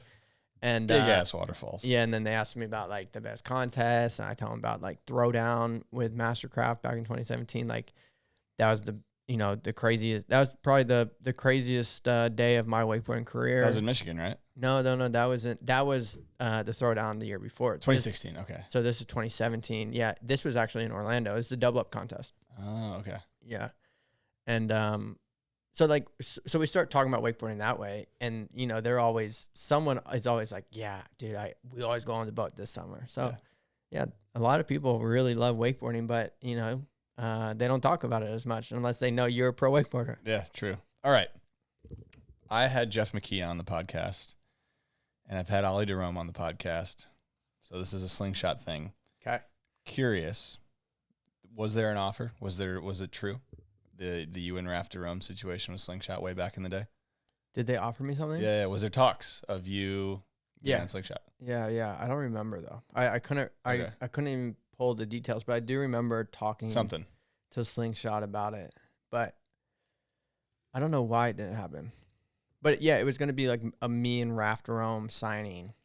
Yeah. And then I think just as wakeboarding happens, it just didn't happen. Yeah.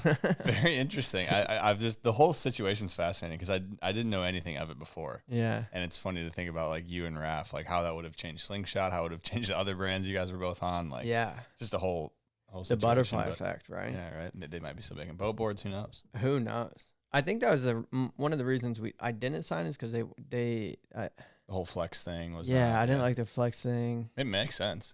Yeah. I honestly couldn't tell you. That's why I'm so bad at trivia. I can't remember things. Like I can't even. Like if you gave me a trivia about my life, I'd fail. Really? Yeah, dude.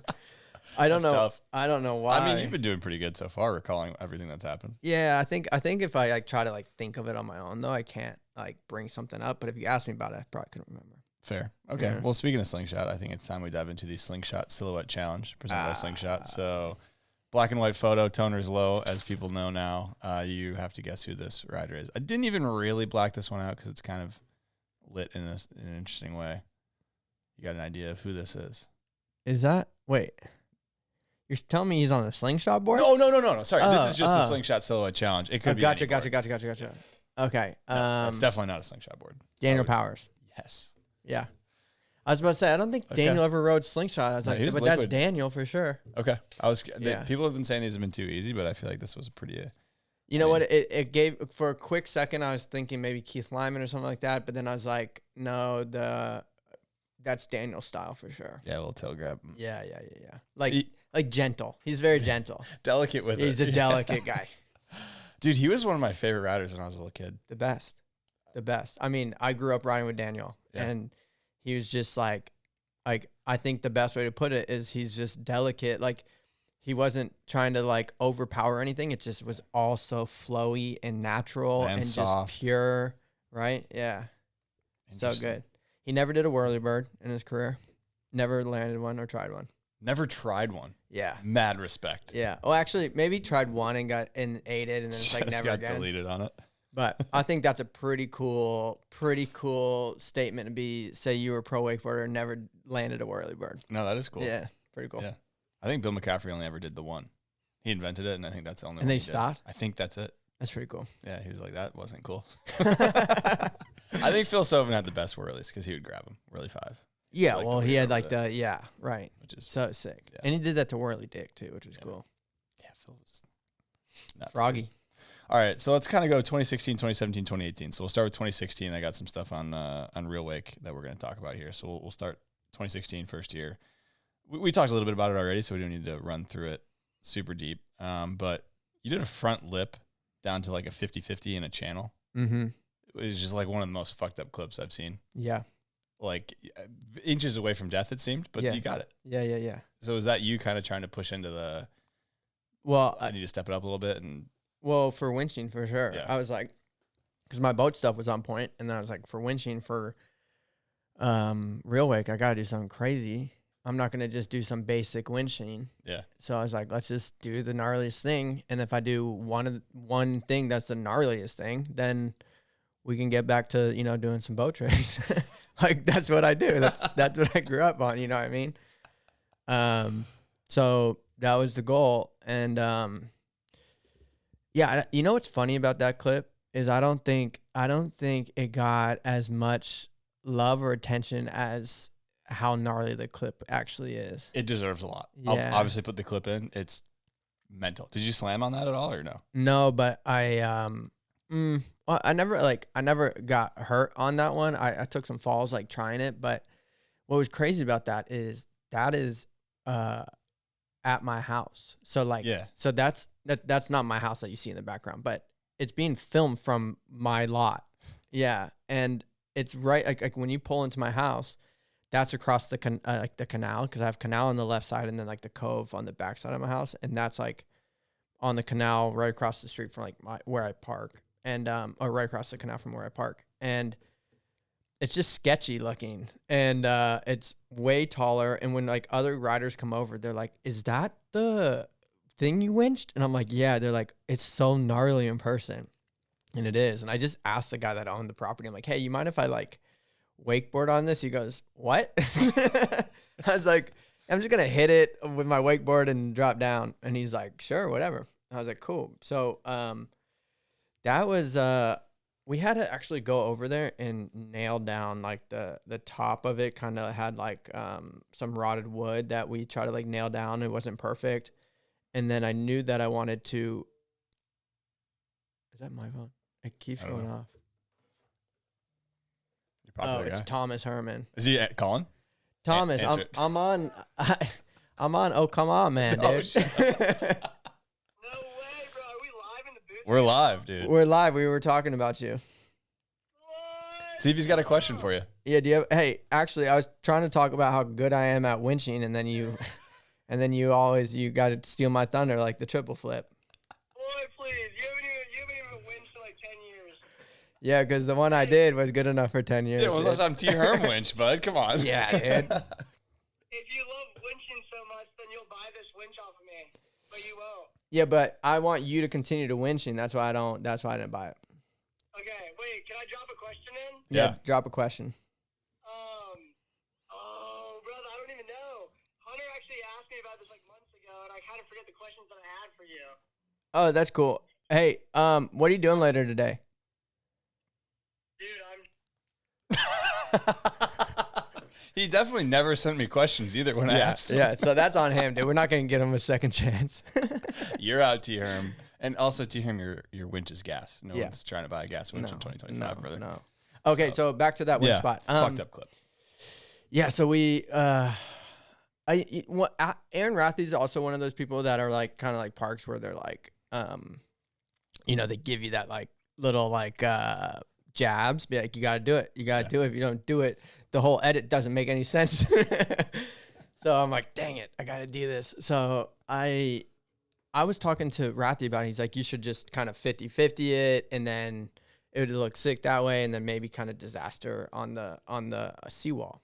And I was like, yeah, I just don't like 50-50 as much as like doing a front lip with the closeout, Yeah. like kind of like disaster it, and then drop down onto the seawall or disaster the seawall. Yeah. And so then what happened was I kept getting up to it and not fully committing and kind of just hitting the side of it because it's really scary. If I go over it, I'm like into that wall. And then So anyways, one time it just happened perfectly. Like the one time that I got up onto it, like I would front lip it and then fall off early, right? And then like get scared. And then the one time I was like, you know what? All right, if I break my face, I break my face. Let's just do it. So I got up, perfect kick, front lipped it. And if you look closely on that clip, dude, you can actually see the front of my board. I don't pick it up high enough. It clips just a little bit on the closeout. And you can see the water go, yeah. And it almost took me, but it was just one of those things where I was going fast enough. I think that it kind of like pushed through a little bit. And then I was in such a good position that when I hit the seawall, I wasn't expecting to, I was expecting to just disaster and fall off the side and the kind of like, tranny find and get it. Yeah, tranny find, whatever. But I landed perfectly on it and rode it out kind of towards the end of that, which was like a 5-6 foot drop to the, so it kind of just happened perfectly. And luckily I didn't die and we got the clip. Can go back to boat riding now. Going back to boat riding. And then at the end of that edit, actually, we're like, we got to do one more kind of like gnarly thing. And I'm like a double flip or something. And Riley's like, no, like we got to do something gnarly, like build a ramp and gap something. And I'm like, okay, let's do it at Blue Lake. They have these like those islands that you can gap. And he's like, all right, deal. So we go over to Blue Lake and we find this big island and we're like, all right, let's build a kicker and then I'll whip into it and just clear the land. But there's like 120 feet of like land that I had to clear. You can't really see it on the way that we shot it. Rathy had this really cool camera that he shot it with, like in this whatever. But we kind of missed getting like just a wide angle of it. It doesn't quite show. It's like 120 feet. Doesn't show that, right? But it was so gnarly. And the way that you do know that it was 120 feet is that when we built the kicker, and we just kind of just eyeballed it. We had no idea. We just eyeballed it, made a big kicker, and we're like, this will work. But if I couldn't test the kicker. Like, if the kicker was faulty, I'm landing halfway on going 30 miles per hour and probably cooked. Yeah, cooked. So the first time you hit a kicker made by 4 drunk wakeboarders is going full speed trying to gap 120 feet of land. And it's not just land, it's rocks. It's a mining area. So like it's a bunch of rocks that they've pulled out of the depths and you're trying to clear it. And so I had the boys pull me into it. And at first I'm behind my X-Star. Yeah. And I'm cutting into it on the first one and I'm like, I'm not going fast enough. So I cut back and I tell the driver, I'm like, hey, I need you to actually turn left, like full speed. So the boat's going like almost 40 and then turn left away from it so I can gain more speed. So I'm hitting it at like 45 or more, who knows. And the first time I hit it, I fall, but I just barely clear it. And that's how fast I'm going. So like, I'm like, oh no. You made the right call of. Well, and then Rathy was like, flip it. I'm like, oh my God, okay. I'll try to flip it. I'm like, if I'm going to die, why not die doing something cool? And so I think it was second or third hit. I indie tantrum, catch it perfectly, come down, land it. Like, and I still only clear it. Like, you can't really see it, but I only clear it by probably like 2 feet, right? And got lucky. I mean, if there's so many things that could have gone wrong there. But yeah, it was wild. Like I wish we would have shot it from an angle, like a wide angle. I think the shot that Rathy got was insane, but it didn't show like you don't see 2 angles how for that one. Far. Or definitely need 2 angles. Yeah, because we shot photo. Did we shoot photos? No. I wish we'd have shot a good photo. Dude, I wish we would have shot photos or done something because it was one of the scariest things I've ever done on my wakeboard. There's a lot of scary things I've done on my wakeboard that I, like, looking back, would never do again. And that was, top 3 for sure. Damn. Yeah, and I just feel like that closeout winch spot and that kicker hit in the same edit was gnarly, and that's the one we got 4th place on. And so that's kind of, what deterred me from the doing closeout the thing. Definitely, I don't think got the appropriate amount of love it deserved. Yeah, because it was I mean, it's just hairy, sketchy, gnarly. But you did it perfect. Like, it was perfect. Super. So I think you know, sometimes when you do something a little too easy looking, yeah. people don't give it as much credit as if it was sketchier. Like if I like made it look sketchier. Or if you had like a really bad slam in the edit right before it, and then you get up and clean. Like, yeah, but I mean, I'd take how I did it. get away. Let's go back to some boat riding. Yeah. Let's talk 2017. So briefly, this is the one with the paint. Yeah. Can we explain the paint? We were just trying to do something different, and I had my boys that film motocross come help me and do it, and they had the craziest camera setups, and they were like, it would look cool to do this, kind of like theme it out. Yeah, mess around with some paint. So we did it. You know, I was more focused on what tricks I was gonna do and let them take the creative side of it, and yeah, the paint was just a little whatever. Yeah. All right. 2018. So we already talked about it ad nauseum, but I have one note I made down here. This is the triple flip for those who don't know, or the triple flip X Games real wake part. And there's a comment on the YouTube video, and it's from Taco Bon 8394. And I'm curious as to what you think about his comment here. He's going, wrong boat for that trick. Personally, I would try it behind an Epic 23V. Do you think you would have landed it behind an Epic 23V at the time? No, I don't even know what that boat is. I think it's really old. I think Epic was like an early 2000s brand. Yeah. Taco, I think you're wrong, buddy. I think you're wrong because the triple flip was done behind a Mastercraft. That's just a gold comment. That is a good. You get some great YouTube ones where these guys know Dude, everything. you should read my Instagram comments. They're hilarious. Yeah, well, I bet you get some. I mean, I'm sure a lot of people now, but you mean from people in wakeboarding or just No. Just Just random from people? random. Yeah, I mean you surf a Corvette hood, you probably get some comments on that. Yeah, I jumped from a wake surfer to a wake surfer to a wake surfer, and people are like, you're littering in the ocean. I'm like, what?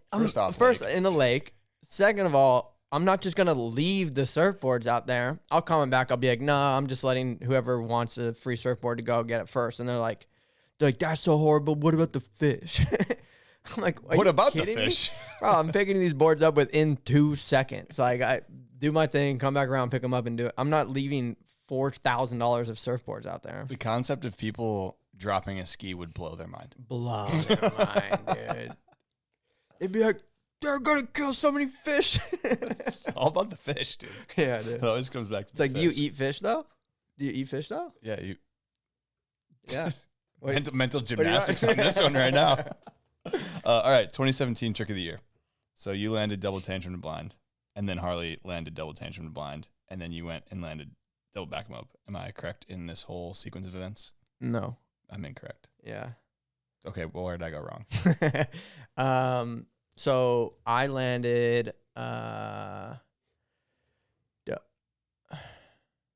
Wait, no, maybe you are correct. Well, okay, I was gonna say I did a lot of research for this one, and you're kind of blowing See, my this is what I mind told right you. now. This is what I told you. I'm bad with my own trivia. Did I land double tantrum blind first? I don't know why I have this written down, but there's probably a reason that I had this. There might have been a video or something on it. So I know I landed double tantrum blind Yeah. on the 2017 Mastercraft boat shoot when we released the new X-Star. Yeah. And I landed double tantrum like legit 5 days before that. And I remember what did I win trick of the year with? Double tantrum blind or double mute up? Double mute up. That's what I thought. Okay.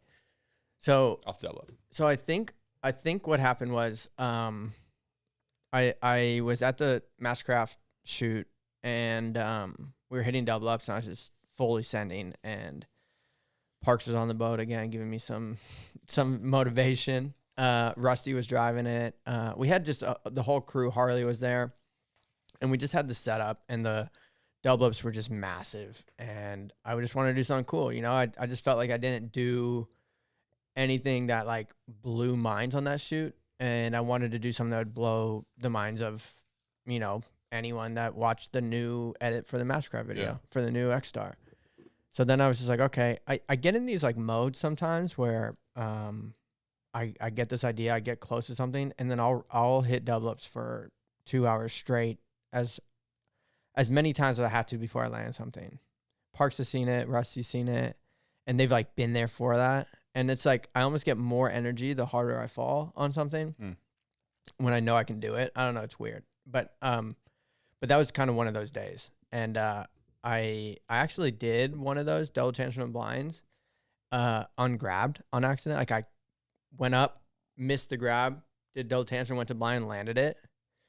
And everyone's like, and I'm like, I'm like, do I want to do it again? And they're like, hey, do you want to do that again, or do you want to like keep it as is? I'm like, I got to do it again. I got to get a good grab on it, right? So then it was probably like another 30 minutes of hitting double ups before I got like a really good grab on it, and then landed it. And that was insane. I remember halfway through, Parks was like, man, if you're not going to land this, can I at least get a sandwich out here? I'm hungry. Which I thought was funny. But yeah, that was cool. And then Harley landed it wake to wake. Yeah. That's what it was. Right. And then I remember wanting to do something, because I remember a lot of the years, the biggest goal for me was trick of the year. I wanted to have trick of the year. Yeah. I thought that was like the pinnacle in my wakeboarding career, like getting trick of the year. That means like you did the coolest, hardest trick ever done. The single thing in the 365 days. Right? Doesn't that make you the best wakeboarder in the world if you can do the best, hardest thing ever? Like that's kind of how I thought about it. But it doesn't. But it does say that you did the coolest, hardest thing ever that year. Yeah. So I was like, I got to do something now to win, because I really wanted trick of the year. You get like the Oakley watch with diamond encrusted. I got one of those. That was cool. So I went and hit up Rusty, and I'm like, hey, I need you to pull me more double ups. I want to do this double mute mode. And then went out there, and it was me, Parks, Rusty, Steve Bates was filming. We went out to Freddy Krueger's private lake out there, and just hit double ups for 2 hours till I put one down. It was one day? Yeah, one day. Wow. Well, I was trying them. I tried them probably a couple weeks before, a couple times, and like got kind of close. And then that day, I'm like, I got to do it. Yeah, I have to do it. Gonna muscle this one through. Yeah. Pretty crazy. That was a big moment in wakeboarding too. Yeah, Harley actually did that to me twice. Harley actually pushed me twice to go and land another trick. The backside 1080, heel side backside 1080. Back in like the first time I got a trick of the year, I think it was 2012. Yeah, sounds right. I did a backside 1080 off the double up. And cool part about that was Randall Harris was there on the dock, and it was at Rusty's house, and we landed it, came back in, and Randall was there, and he's like one of my idols, and he was like so sick, and I'm like, I know, I'm so sick. And then like a day later, we heard that Harley went on and did it because he heard that I did it, or something along those lines. Yeah. Like, because we're battling for trick of the year, we're competitive, right? And I'm like, damn, dude, like, what do I gotta do next? So then I hit up Rusty again. I'm like, yo, Rusty, I need you to pull me for some more double ups. I'm gonna do the toe back 9. He goes, when? I go, today. And he's like, okay, come on out. And I get out there, and Randall's out there again, and he sees me land a toe back 9. Damn. And then he was like, dude, what are you like? What's up? And I thought that was really, really cool to do it in front of those boys. Like, I'm still like, I feel like a Grom when I'm out there with those boys. Like, with Rusty, Kilgus was filming, Randall's out there, Parks. Like, I'm like, these are all my idols, you know what I mean? And being able to do these tricks in front of these guys, to feel like I'm a part of like what they did in this sport too, was just like, that was probably the coolest feeling. So, but yeah, Harley pushed me to do a toe back 9 because he landed one of my trick of the year tricks before. So yeah, he did that to me twice. That's crazy. Shout out Harley. Thank you, dude. You really helped me progress. You really did. It's funny to think about, though. Yeah, it is funny. I never thought about it that way. Yeah. So there you go. That was a good little progression on some spinning and flipping there. I was interested to hear about that because that happened in a very like somewhat rapid succession. Like all those things that happened. Yeah. So all right, let's talk before we talk social media, I want to talk one more sponsor, Red Bull. So you were on them for a little bit. I'm just curious why it came to an end, because I feel like you were maybe a little young. Yeah. In the grand scheme of things. Yeah. Well, I had a great career. First of all, Red Bull was great. Dude, loved what I was able to do with them with Wakecation. You ever watch Wakecation? Go back and watch Vacation. It's like when me, Parks, Grub. Is this when you gapped a road and then landed on like some plywood on the south side? Okay. Yeah. I did watch that. That series was incredible, and that's when I rode behind the seaplane. Yeah, 100 miles per hour behind that thing. Crazy. Yeah. That was very scary. I didn't know how fast it was gonna go. Anyways, Red Bull is like great with lining stuff up like that. Yeah. Wakeboarding down the Siete Tazas in Chile. Like, dude, some crazy cool projects, meeting a lot of cool people. They really invest into their athletes, and I love everything that I was able to do with them. But, I think what happened was it was just one team manager, and I kind of butted heads on a contract, and that's what it came down to. And I was just like, I hit my incentives every year. Let's just put them into the deal. And I think they were like, when they came in, they cut the travel, like they wouldn't cover our costs to go to wakeboarding contests or anything like that. So like came in and cut money, and then wanted to like cut money on the back end of the deal as well. And it's just like it's a contract thing. Yeah. And that was it. And I ended up just not signing with them again because just didn't make sense. And then I did a deal with Melon, the hat company. Yeah. And I don't think the deal with Melon ever would have happened if I was still with Red Bull. And this Melon deal is incredible, man. And being able to grow with them and create signature hats with them is so cool. And so, yeah, every bad thing I always believe leads to a better thing. So if you're going to take, kind of what Gunther was talking about before is like, how do you get back up after like losing a sponsor or something? Is just, you look at it as an opportunity rather than a failure. That's so fascinating because we have another Patreon question from Danny Evans, and he's literally wondering exactly this. Steele, give some insight on your mentality on losing sponsors. Seem like every time you lose a sponsor, you end up with a better opportunity. I think athletes struggle with that, and you literally just mentioned basically the whole Melon. I've talked to Danny about Okay. that. Danny's one of my really good friends. But yeah, we talked about that a little bit. It's just, I never think that me losing a sponsor is my fault. That might just be naive, but I just think it's kind of the sport we're in and the industry we're in. And when companies start losing money, the first thing that goes is marketing dollars. Which is backwards, I think, but yeah, but that's how it is. It's the easiest thing to cut. Yeah. So like, I'm a high-end marketing dollar. And, so yeah, I think it just kind of comes with the job, and loyalty is hard to find, but when you find it with the right companies, dude, it's something that is unmatched, and I feel like I have that with all the brands I'm with now. Is like sometimes it takes you to lose a couple sponsors to find the one that is going to stick with you through everything. Yeah. And that's pretty cool, and that's very rare to see, and that's like, I think, even like the audience and the fans see that and they understand that, and they're like, when things get tough, maybe like people start cutting people, but the companies that really stick it out for their athletes,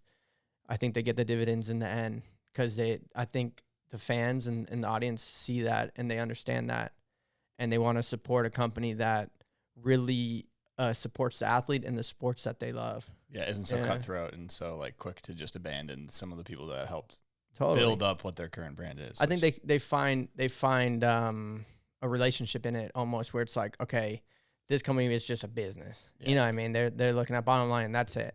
This company understands it, and I would rather be with a company that understands it than a company that's just looking at the bottom line. But everything's a business at the end of the day. Yeah. But, when you're looking at people you're going to partner up with and other people, athletes as well, it's something very important to keep in mind, I think. So totally. But you also have to make yourself valuable enough that brands want to work with you, right? So speaking of that, Yeah.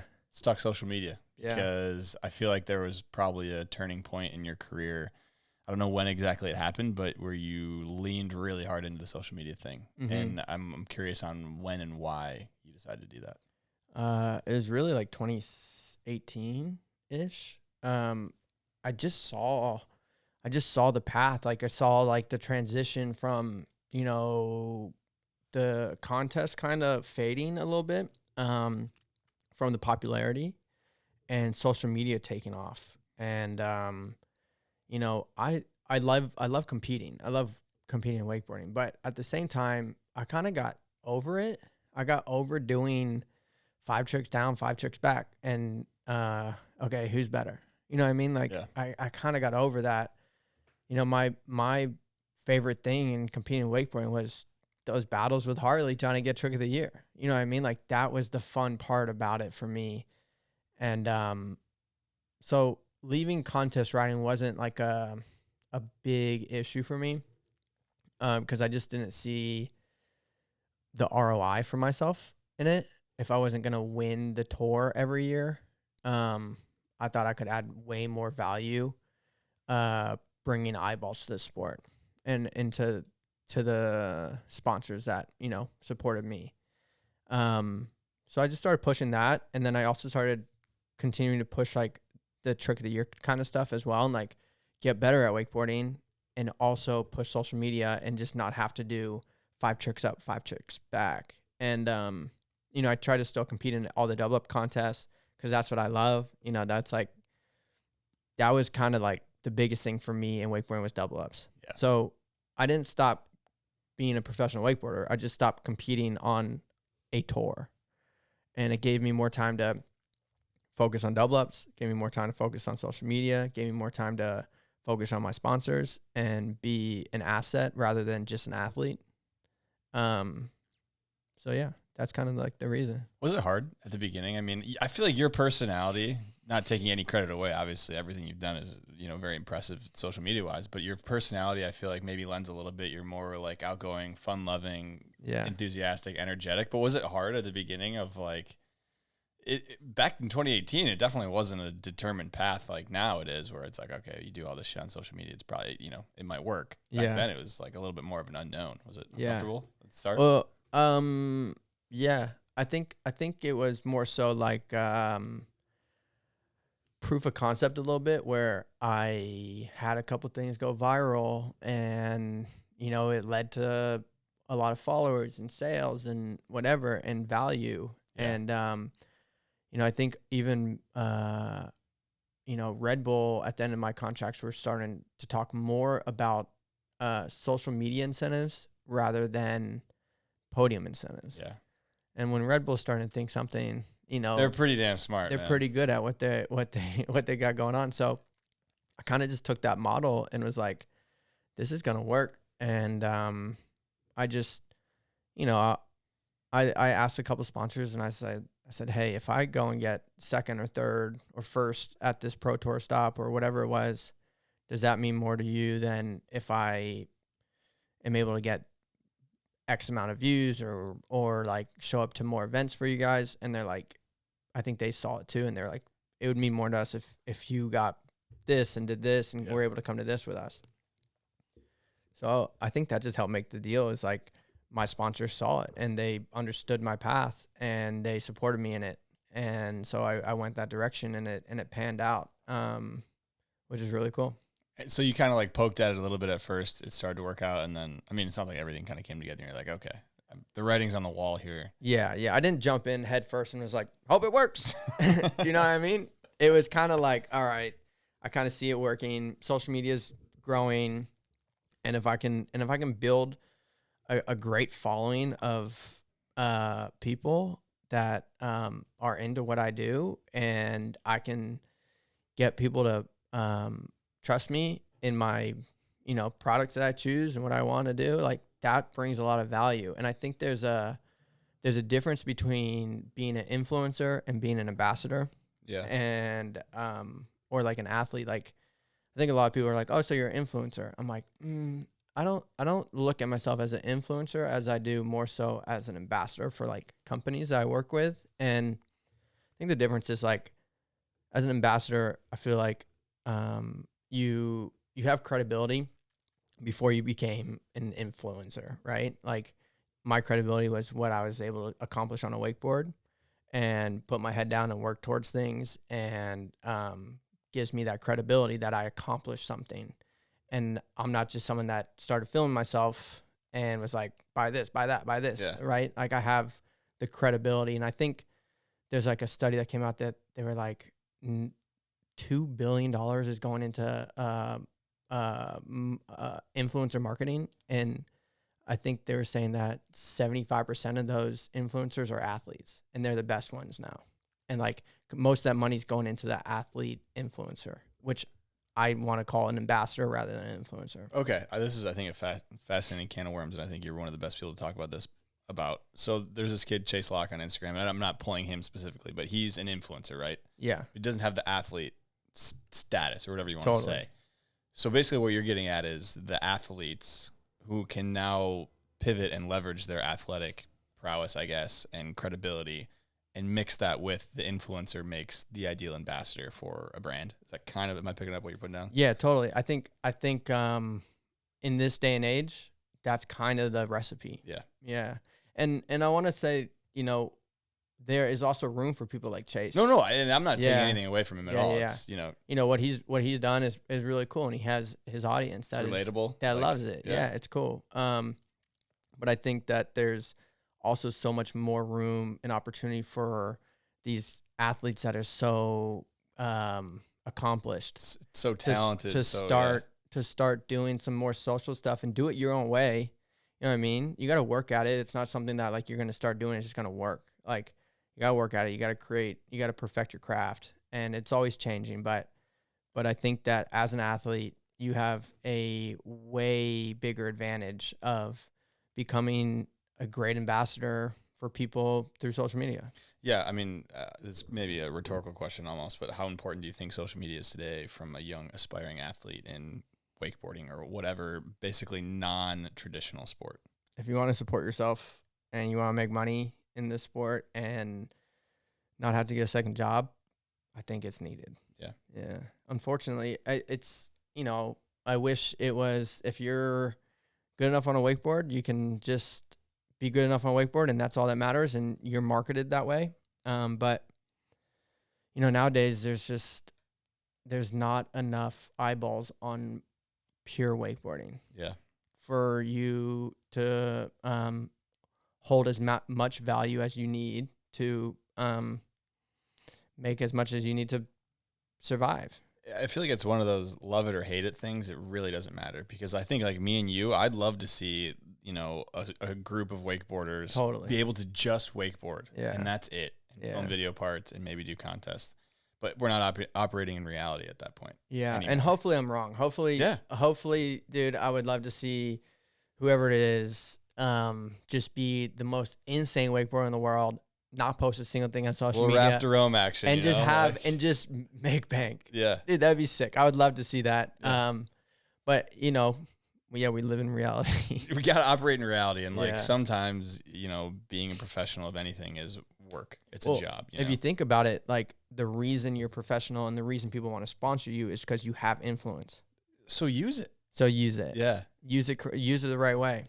In your own way, because I think that's super true. Is like a lot of people would just be like, well, what do I do? Just like grab my phone and be like a kooky guy that just films selfie videos all day. It's like, no. Yeah. What do you do well? Like, what are you good at? Right. What's your personality like? And kind of figure it out. It's probably gonna take a lot of figuring out. I'm not one to do it, but you have. So it's like lean into what you have is what it sounds like. Of Totally. And keep it's doing hard. that. It's not easy. It's not like I wake up and I'm like, this is the idea. This is what I'm going to film. Done. It's Yeah. like you get down on yourself a lot with social media, because it's like you could be posting some of your best content and it just not do well. And you're just like, why? Why is it not doing I put so much why is it effort not into doing well? And called the then- formula. What the fuck? Right. And then you just go and you post something random and it gets like 20 million views. And you're like, what is happening? Yeah.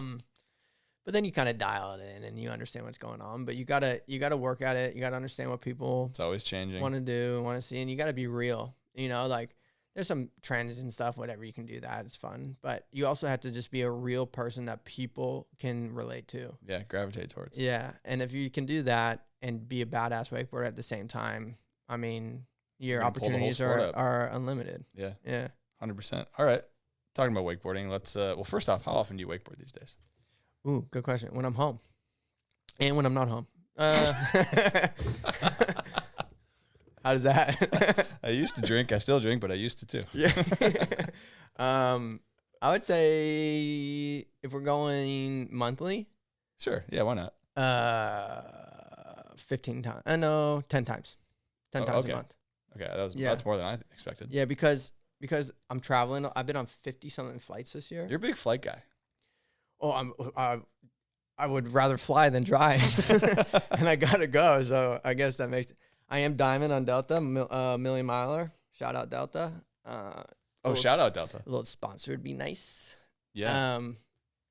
No, but yeah, I'm traveling so much. But when I'm home, I try to get out if the lake looks good. And when I'm traveling, I almost probably wakeboard more when I'm traveling. Yeah. Yeah, just because we're gonna go do a Maybe on shoot boats, or on a boat or doing something. Yeah, Who's your crew at home that you would ride with, or is it just you and the wife?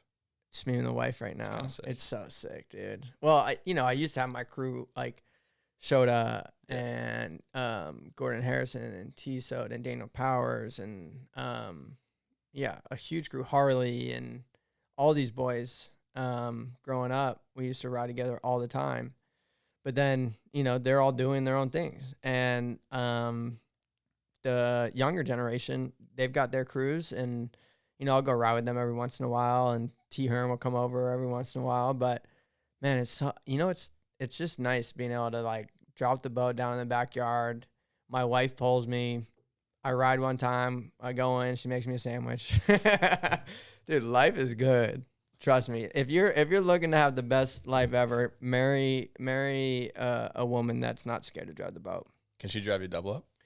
She can, but I'll pass on them sometimes, and I don't pass on a lot of those. But she's a great boat driver. The only thing she asks me in return when she drives the boat is a nice bottle of wine or a good bottle of bourbon. Fair trade. Great trade. Great trade. It's a great trade deal. That was one of the best Yeah. trades. All right, let's talk setup though. So like when you are riding, board, stance angles, board size, rope length, boat speed, all that stuff. Yeah. Right now I'm still on the Connolly steel board, and it's a one. It says it's a 136, but I'm pretty sure it's a 138 because I asked them to make one bigger. Okay. But I'm not sure. Actually, it could be a 136. And I got the steel bindings, and I ride at 75 feet at 22 miles per hour. Okay. Yeah. And on an X-Star? X24. X24. Yeah. Dude, the X24 wake is really good. I don't think people know that like for wakeboarding has a lot of good, like a lot of kick to it. Dude who just got a hole in one's about to find out. Yeah, he is about to find out. Dude, it's a sick all around good boat. So I guess did they just sell all the X-Stars? Because I feel like the X-Star used to be the athlete boat, like give all the top athletes the X-Star. But Yeah, I think for just like marketing, it's like, why not give me an X24? I can do everything I want to do behind it, and I can show everybody that follows me that an X24 is an incredible wakeboarding boat as well as a wake surfing boat. And so I think it's like it's tough nowadays because all their boats are so good at both things. It's like, how do you market it over one or the other? It's kind of like what fits your family best, like what setup fits your family best, because the performance behind the boat's going to work. And I think the way that they're being able to show that now is by giving athletes different boats. yeah, I think it's very smart too. Yeah, Especially super smart. like you're not going on the pro tour anymore, so it's like what you need is a little bit different than maybe like what a Tyler Hyam needs. Like Tyler Hyam needs the fully loaded X-Star. Yeah, like, that cat's gonna be landing hopefully some MBDs and stuff. Like and give it to him. We need him at the peak of everything. So sick. Or what's up with Connolly? So like I feel like we kind of brushed over this. So like when did Connolly happen? Because you got your pro model board and stuff. What's the deal? What's the sitch? Connolly, signed with them. I've had 3 pro model boards with them. Dang, really? All the same shape. Yeah. Well, no. Yeah, all the same shape, but different cores.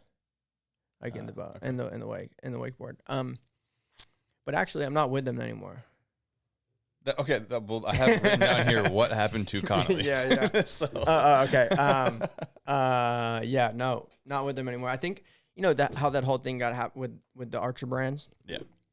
And I think like the bank took over Connolly or someone else bought them, and then they had to do this whole like re-navigating with their finances, and I think they cut like all their athletes, and then I don't know. It's kind of one of those things where they hit me back up and they're like, actually, we got cash again. Do you want to ride for us? And then it's like, well, we don't have that much cash. And then it's just kind of this like weird, like, thing with what happens with board companies, dude. Yeah. It's just kind of part of it. But yeah, dude, I still ride the board. I still ride the bindings. They're still my pro model stuff that I love, that I created. Theoretically, if someone were to buy a steel, would you get any money from it? Like, are they even available on the website? I think so. Okay. Yeah, but I don't know if I get money from it. I think I do. I mean, $5 a board. Who knows nowadays? Yeah, I don't know how many people are buying. Dude, I think that needs to change too in the industry if we want to get. Let's hear it. Let's hear it. That. No, wrap it up. What do you got? I think pro model wakeboards should pull in a bigger royalty for the athlete, because $5 on a board, You got to sling some units for that to add up. yeah, you gotta. I mean, if you sell 1,000 units, you're only getting $5,000. Like that's not gonna cut it. Yeah. I think, and let's think about it this way: if the board is $400, and they sling 1,000 of them, that's 400,000. But there's obviously the cost that goes into the marketing, into the making, into the employees. But they're making a way bigger nut than the athlete's making. And I've talked to a couple board companies about it, and they're like, "It's the industry standard." And I'm like, "That's just a cop out." You know what I mean? We can reshape the standard right We now, need to fellas. reshape it. I think if you go more pro model forward contracts with incentives, and you offer a bigger incentive on the board, Yeah. then the athlete's going to have a bigger incentive to sell the board, push the board, push your brand, push themselves. I think I think it is a bottom line thing. They want to show profitability over like their products rather than, a salary, like going out to the athlete. I think it's just a hard restructure for a brand to do.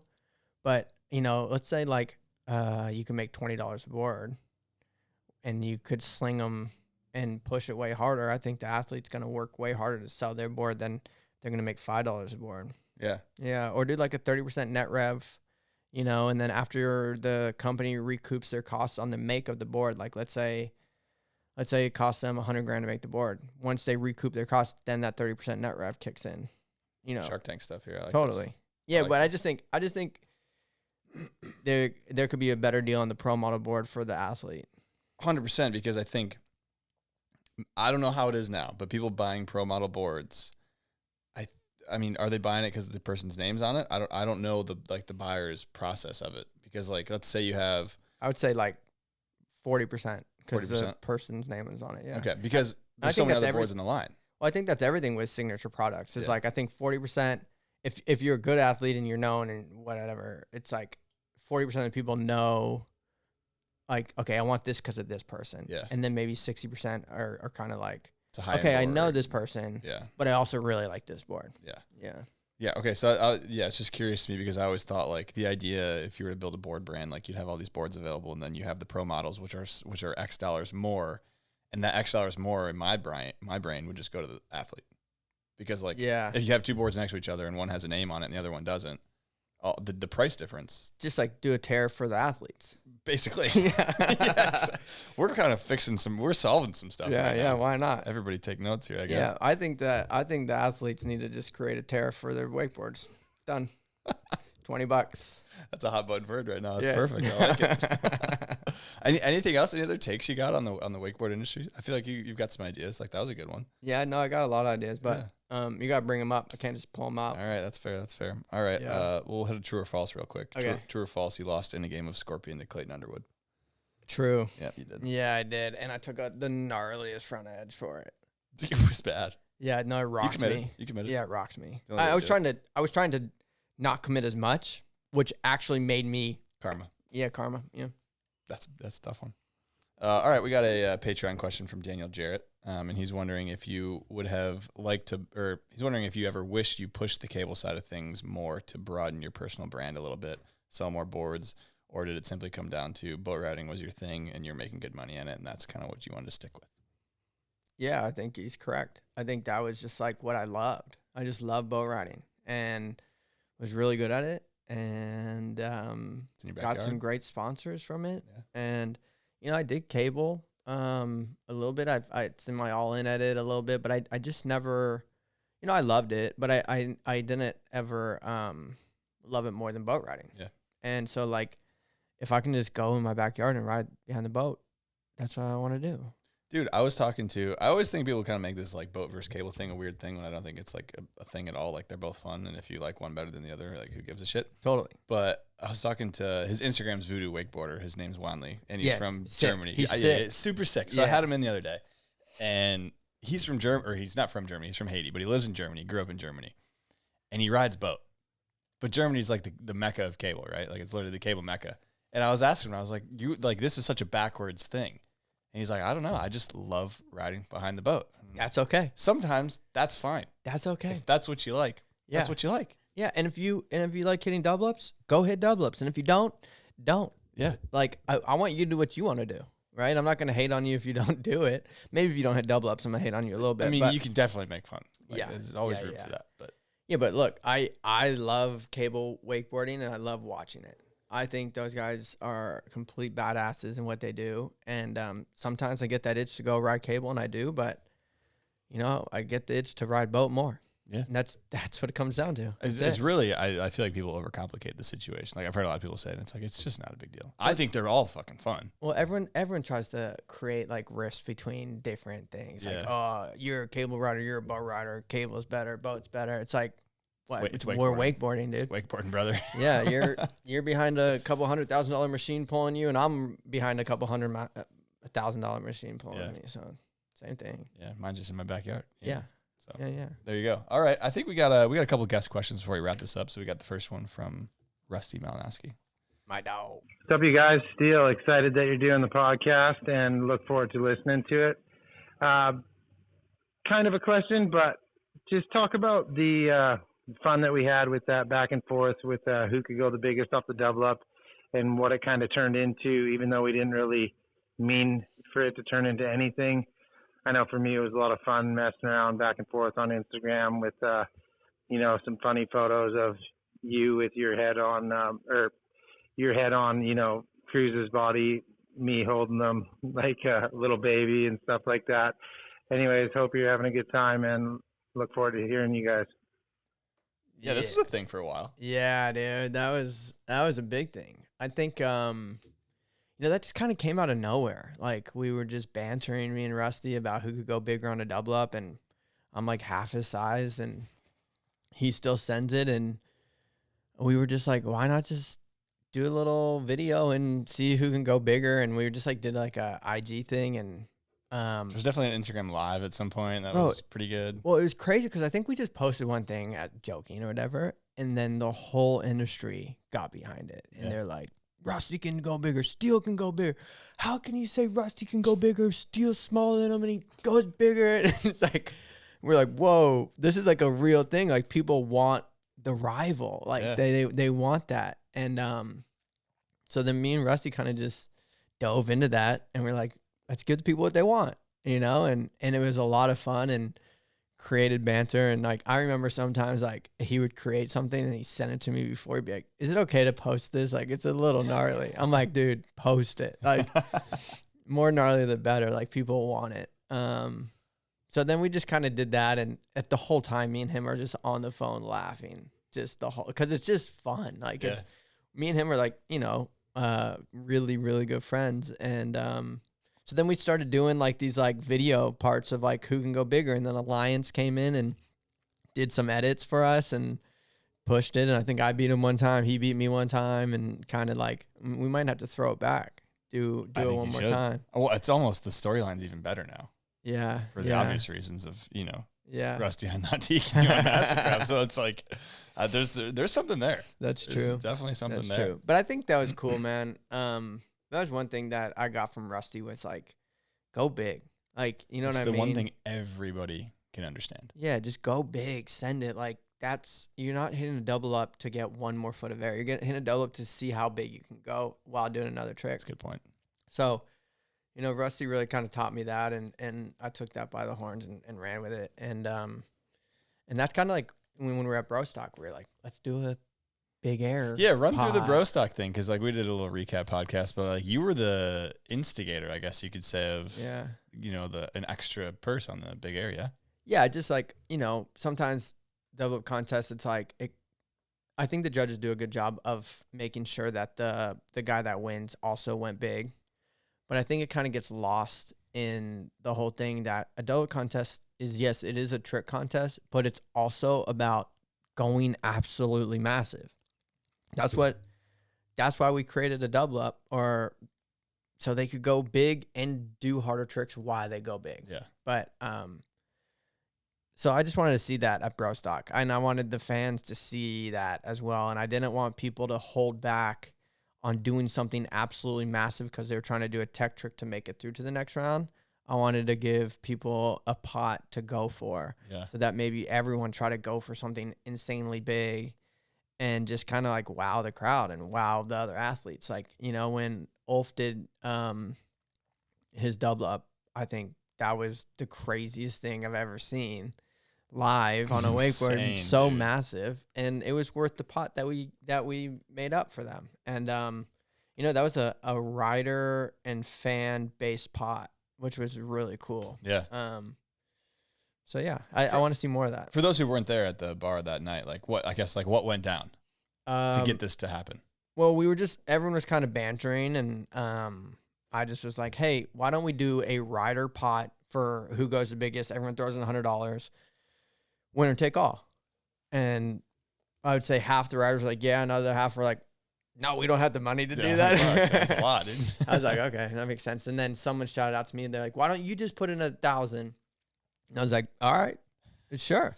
I'll put $1,000 up for grabs, and anyone wants to match me, let's do it. Like, let's make this pot big for these guys. Yeah. And secretly, I thought I could win it. So it's like, ooh, maybe I'm building a pot for myself. No. Well, I mean, yeah, but I have a chance. Yeah. I have a chance. But I did know that the Ditch Brothers were in the event as well, and they absolutely send. So then Hayden Berg actually. Yeah, Waterco, I think. He put a G in, right? Put a G in, and then some other people put a G. I think Blake Bishop had a friend there who Blake was Bishop pretty drunk, and he was like, I'll put 2 G's in. 2 G's, like one for him and one for someone else. Oh, was like it? he Okay. I couldn't really tell what happened, but there was $4,000, right? Was the total? $4,000 for the total for biggest air. That's real money. Dude, that's sick. Yeah. Right? And on top of everything else, like, I don't know. It's the things like that to me that make some wakeboarding shit like really cool, where it's like, Well, I think that's culture. Exactly. Right? And that's what I want to, I wish continued more in the sport. And I think like, if you want to talk about culture, like we need more bro stocks again and more wake fests again, because that is really what helps build the culture and the camaraderie between athletes and fans and sponsors and everything. I think we should dive into this a little bit more. I mean, briefly at least, because we were talking about it before the podcast of like, what events are we really going to see move the needle in the sport of wakeboarding? Yeah. And I think those two, maybe I'm forgetting one. There's a new one in Texas in August. It has a shootout, but it's got a big purse. I think it's got like a $40K purse. Sick. Like, and I think they're going for the same vibes of like, Yeah. get as many people here as we can. And like, is that where you really see the biggest movement we could, feasibly do in wakeboarding? Yeah. I think that like for live events. Yeah.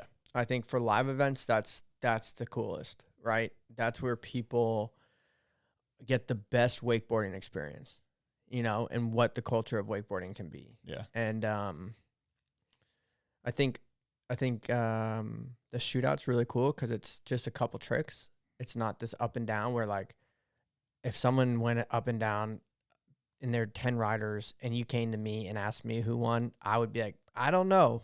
Maybe Corey won, maybe Thomas won. Like, and if I can't tell, no way the average fan is going to be able to tell. But when you break it down to 3 tricks or double up, it's way easier for the fan to like kind of be like, that guy went absolutely massive and did something insane. I might not know what the name of the trick was. Yeah. But that's got to win. He went up, he spun a lot, and he came back down. Yeah, right. Well, it's it sounds kooky to say. That's the reality. Yeah. Well, that's kind of the fan that you're trying to get into the sport, so that the next time they come, they're like, that was a double KGB or whatever it was. You know what I mean? And so I think kind of condensing the events 100%. into less tricks would be great. I think a double up and everything is huge. Well, that's why I love Brosack. This was the first double up event, like pure double. I guess I went to double or nothing. Double or nothing to me is like a little bit different. It moves like a little bit slower. Everybody's on shore rather than the whole flotilla situation, which I think is really a cool aspect of wakeboarding Dude, Double or Nothing's great. Yeah. Double or Nothing is right up there with those events. For sure. 100%. Yeah. And I think Double or Nothing is like a little bit different. It's almost more of like it's a Red Bull thing. So it's a little bit more professional of like, all right, this is for the athletes to truly push the bounds. We would get the water perfect every time. Yeah. So we could get a triple flip or whatever. Totally. I think what's tough now is distribution on the events. So like where does the content live? Yeah. And is it live, and who's watching, and how do we push it, and televised versus non-televised versus live stream? I don't think we've cracked the code on that yet, honestly, in wakeboarding. Because I think with live stream, we're doing pretty good at it, but I just don't think it's marketed well enough to get as many viewers as we should. And it's also tough because wakeboarding events take time. Do you think the product in and of itself is really fit great for a live stream? That's kind of what I think it is in my head. I think it's fit great for a live stream for the absolute wake fan. They want to be a part about. Exactly. They want that. But I think for just a natural consumer, it's better for TV. Yeah, it's better just to cut it up and put it on TV and create the story for TV. But then I guess, we're kind of leaning into a whole different thing of like, it's not live, so it did already happen. So like people already are like a little bit, I guess maybe standoffish or at least in my head, perception-wise, I don't know. What's crazy though is like the WSL. If you watch that, that's 30-some minute sets, and sometimes you're just sitting in the water. And I think what helps is you got great commentators, great announcers, and I think Parks and Alexa are doing a great job with that. And I think we need to just continue to build on creating what wakeboarding looks like to the viewer.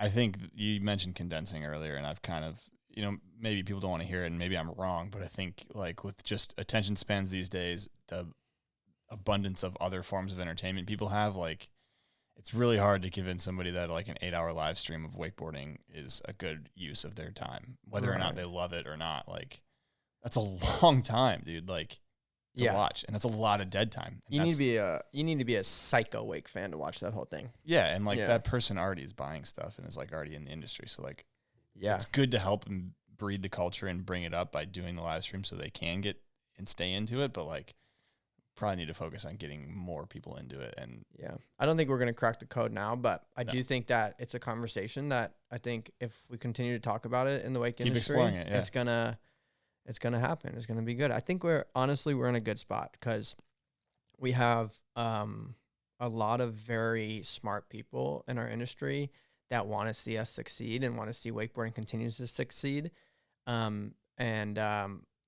With events like Double or Nothing, with events like Wake Fest and Bro Stock and there's more events, and I know is gonna start doing some more events. So okay, I like that little tease right there. Yeah, actually, I don't know if I can talk about. I'll bleep that part out. Yeah, maybe you should bleep that part out. I'll text and see if I can. Okay. Whatever. But anyways, I just think it's important to keep that conversation going in the industry. And I think that, we're obviously not going to crack the code here, but like, I think events is something I think we should all lean into, like athletes, fans, everybody, like, let's make some badass events and let everybody go to them. Cause like you're at Bro Stock, Wake Fest is crazy. Like there's all these things that are going on and more of them is going to be better. So yeah, totally. All right. We got one last one from Garrett Cortez then, Patreon question. And he's wondering, looking back, what aspect of your career are you most proud of? Ooh, good question.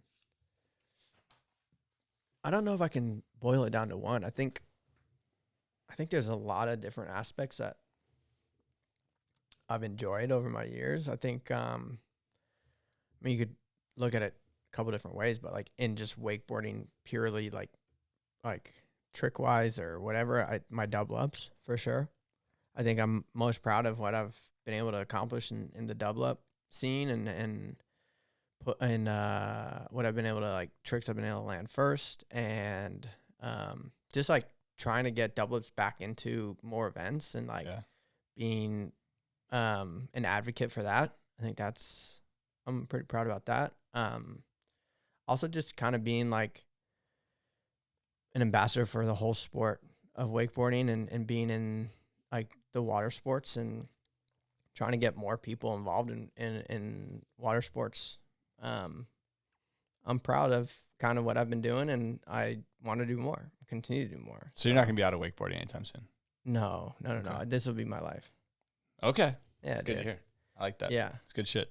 I got to talk before we wrap this up. Hat while riding. You rocked a hat Yeah. at Brostock. How's this unit staying on? I mean, are we cinching her down pretty good, or like are we doing some PEDs with super glue? Like, what's the deal? No, dude, it just fits perfect. Dude, it's the best hat money can buy. And it can stay on me while wakeboarding. It can stay on you while you play golf or write emails or go to the gym or whatever you want to do. And I ain't scared of it falling off my head, because if it does, it floats, and it's pretty dope, dude. There you go. I think the hat steez is a one that needs a little bit more. Like, more people need to figure out a hat steez while they're riding behind the boat. Yeah, I think you just do what you want to do. I think, like, There's just nobody doing it, well, doesn't Sam Brown wear a do-rag sometimes? See, and I love that. Yeah. He does. Does he Good need point. a do-rag? No. No, he just does it for steez. Well, I guess I don't know. We'd have to ask him. Yeah. That'd be something for him. But it's cool. It's just do what you ever want to do. Randall used to do the bandana. That thing was sick. Well, that was The sick. plaid bandana. No, that's what we should do that. Everyone should post a photo or video of them in a bandana wakeboarding for like a kind of like a. It's mandatory. You got to ride like he did, though. Yeah, that'd be cool. Distance Just and speed. like a Randall day. Yeah. That'd be a scary day. Damn, it'd be good, though. It would be good. What is it, like 85 or 90 feet at like? No, dude, I think I was talking to Ron, and I think he said 92.5 feet and 27 or 28 miles an hour Jeez. was like his average. Jeez. So That's pretty crazy. That's really cool. I was on my parents' boat the other day, and I didn't even take the set yet. I was just like, all right, let's just drive the boat at this speed and kind of see what it's fast. Yeah, that's fast. so rad. But yeah. Maybe soon. Yeah. Maybe soon I'll try that. All right. Let's talk one more thing. Handicap, golf handicap. What are you at right now? Ooh, I'm at a 1.6. Wow. Yeah. Down there. Yeah. It fluctuates a lot. Like during this time of the year, it kind of it'll go between like a 1 and a 2, and then during the off season, it's down lower, close to 1, close to scratch. But actually going to Scotland at the end of this month with Travis Matthew. Wow. Yeah. To the homeland. To the homeland Where of it golf, was. playing the Yeah. old course. You're playing the old course. Yeah, we did it last year, and Oh, you played it before. Wow. Yeah, I shot a 73. Pretty sick. Yeah, but I This mean, kid on the tour. dude, Travis Matthews been so good to me with like wakeboarding and golf and just supporting, my full lifestyle. Yeah. It's been so sick. So, yeah, I just got new sticks, and I'm really nervous because every range is closed around me right now because it's like 100 degrees and everyone's doing like renovations like this time of year. Interesting, yeah. So like I can't go swing before Scotland, and like I'm like, geez. So I gotta like I gotta go to Topgolf or something. Gotta hit the turf with my Topgolf. sticks. You don't want that. You're look. that guy. You don't want that look. No, you're that guy. That's tough. Yeah. Yeah, blades, I'm sure that you're hitting. So, all right, last one. Best golf foursome, wakeboard golf foursome. I'm sorry, specific. Good question. To shoot a score, obviously. Oh. Best golfers in wakeboarding. Yes. If you're putting up a foursome Okay. and you're going up again in a tournament, like. I mean, Danny Harf. Yep. Shota, Okay. Tony, and myself. Yeah. Yeah. I don't even think that's a question. Who else would is Cole Vanoff a wakeboarder? Or are you asking pro wakeboarder? I Because would Cole's probably really say- I'd good. probably say pro. Okay. So those Yeah, I sorry, think those I didn't know three. Shota was kind of nice with it like Dude, that. Shota's nasty, Is he? yeah. Okay. He's got that Asian style too, where he's like really like smooth yeah. and fluid, and nothing is too strenuous, and it's just he's got it dialed, man. Yeah. He's so, dude, they got the best style. All right, there you go. Yeah, that'd be pretty cool in a tournament with those guys. So, all right. I mean, before we wrap this up, is there anything else you want to talk about, or anything you want to touch on here? Ooh, I think we Anybody touched. want to thank? I mean, I just want to thank everybody. No, There you go. Man, I think I want to thank you for continuing to do stuff like this, man. This Wow. is cool.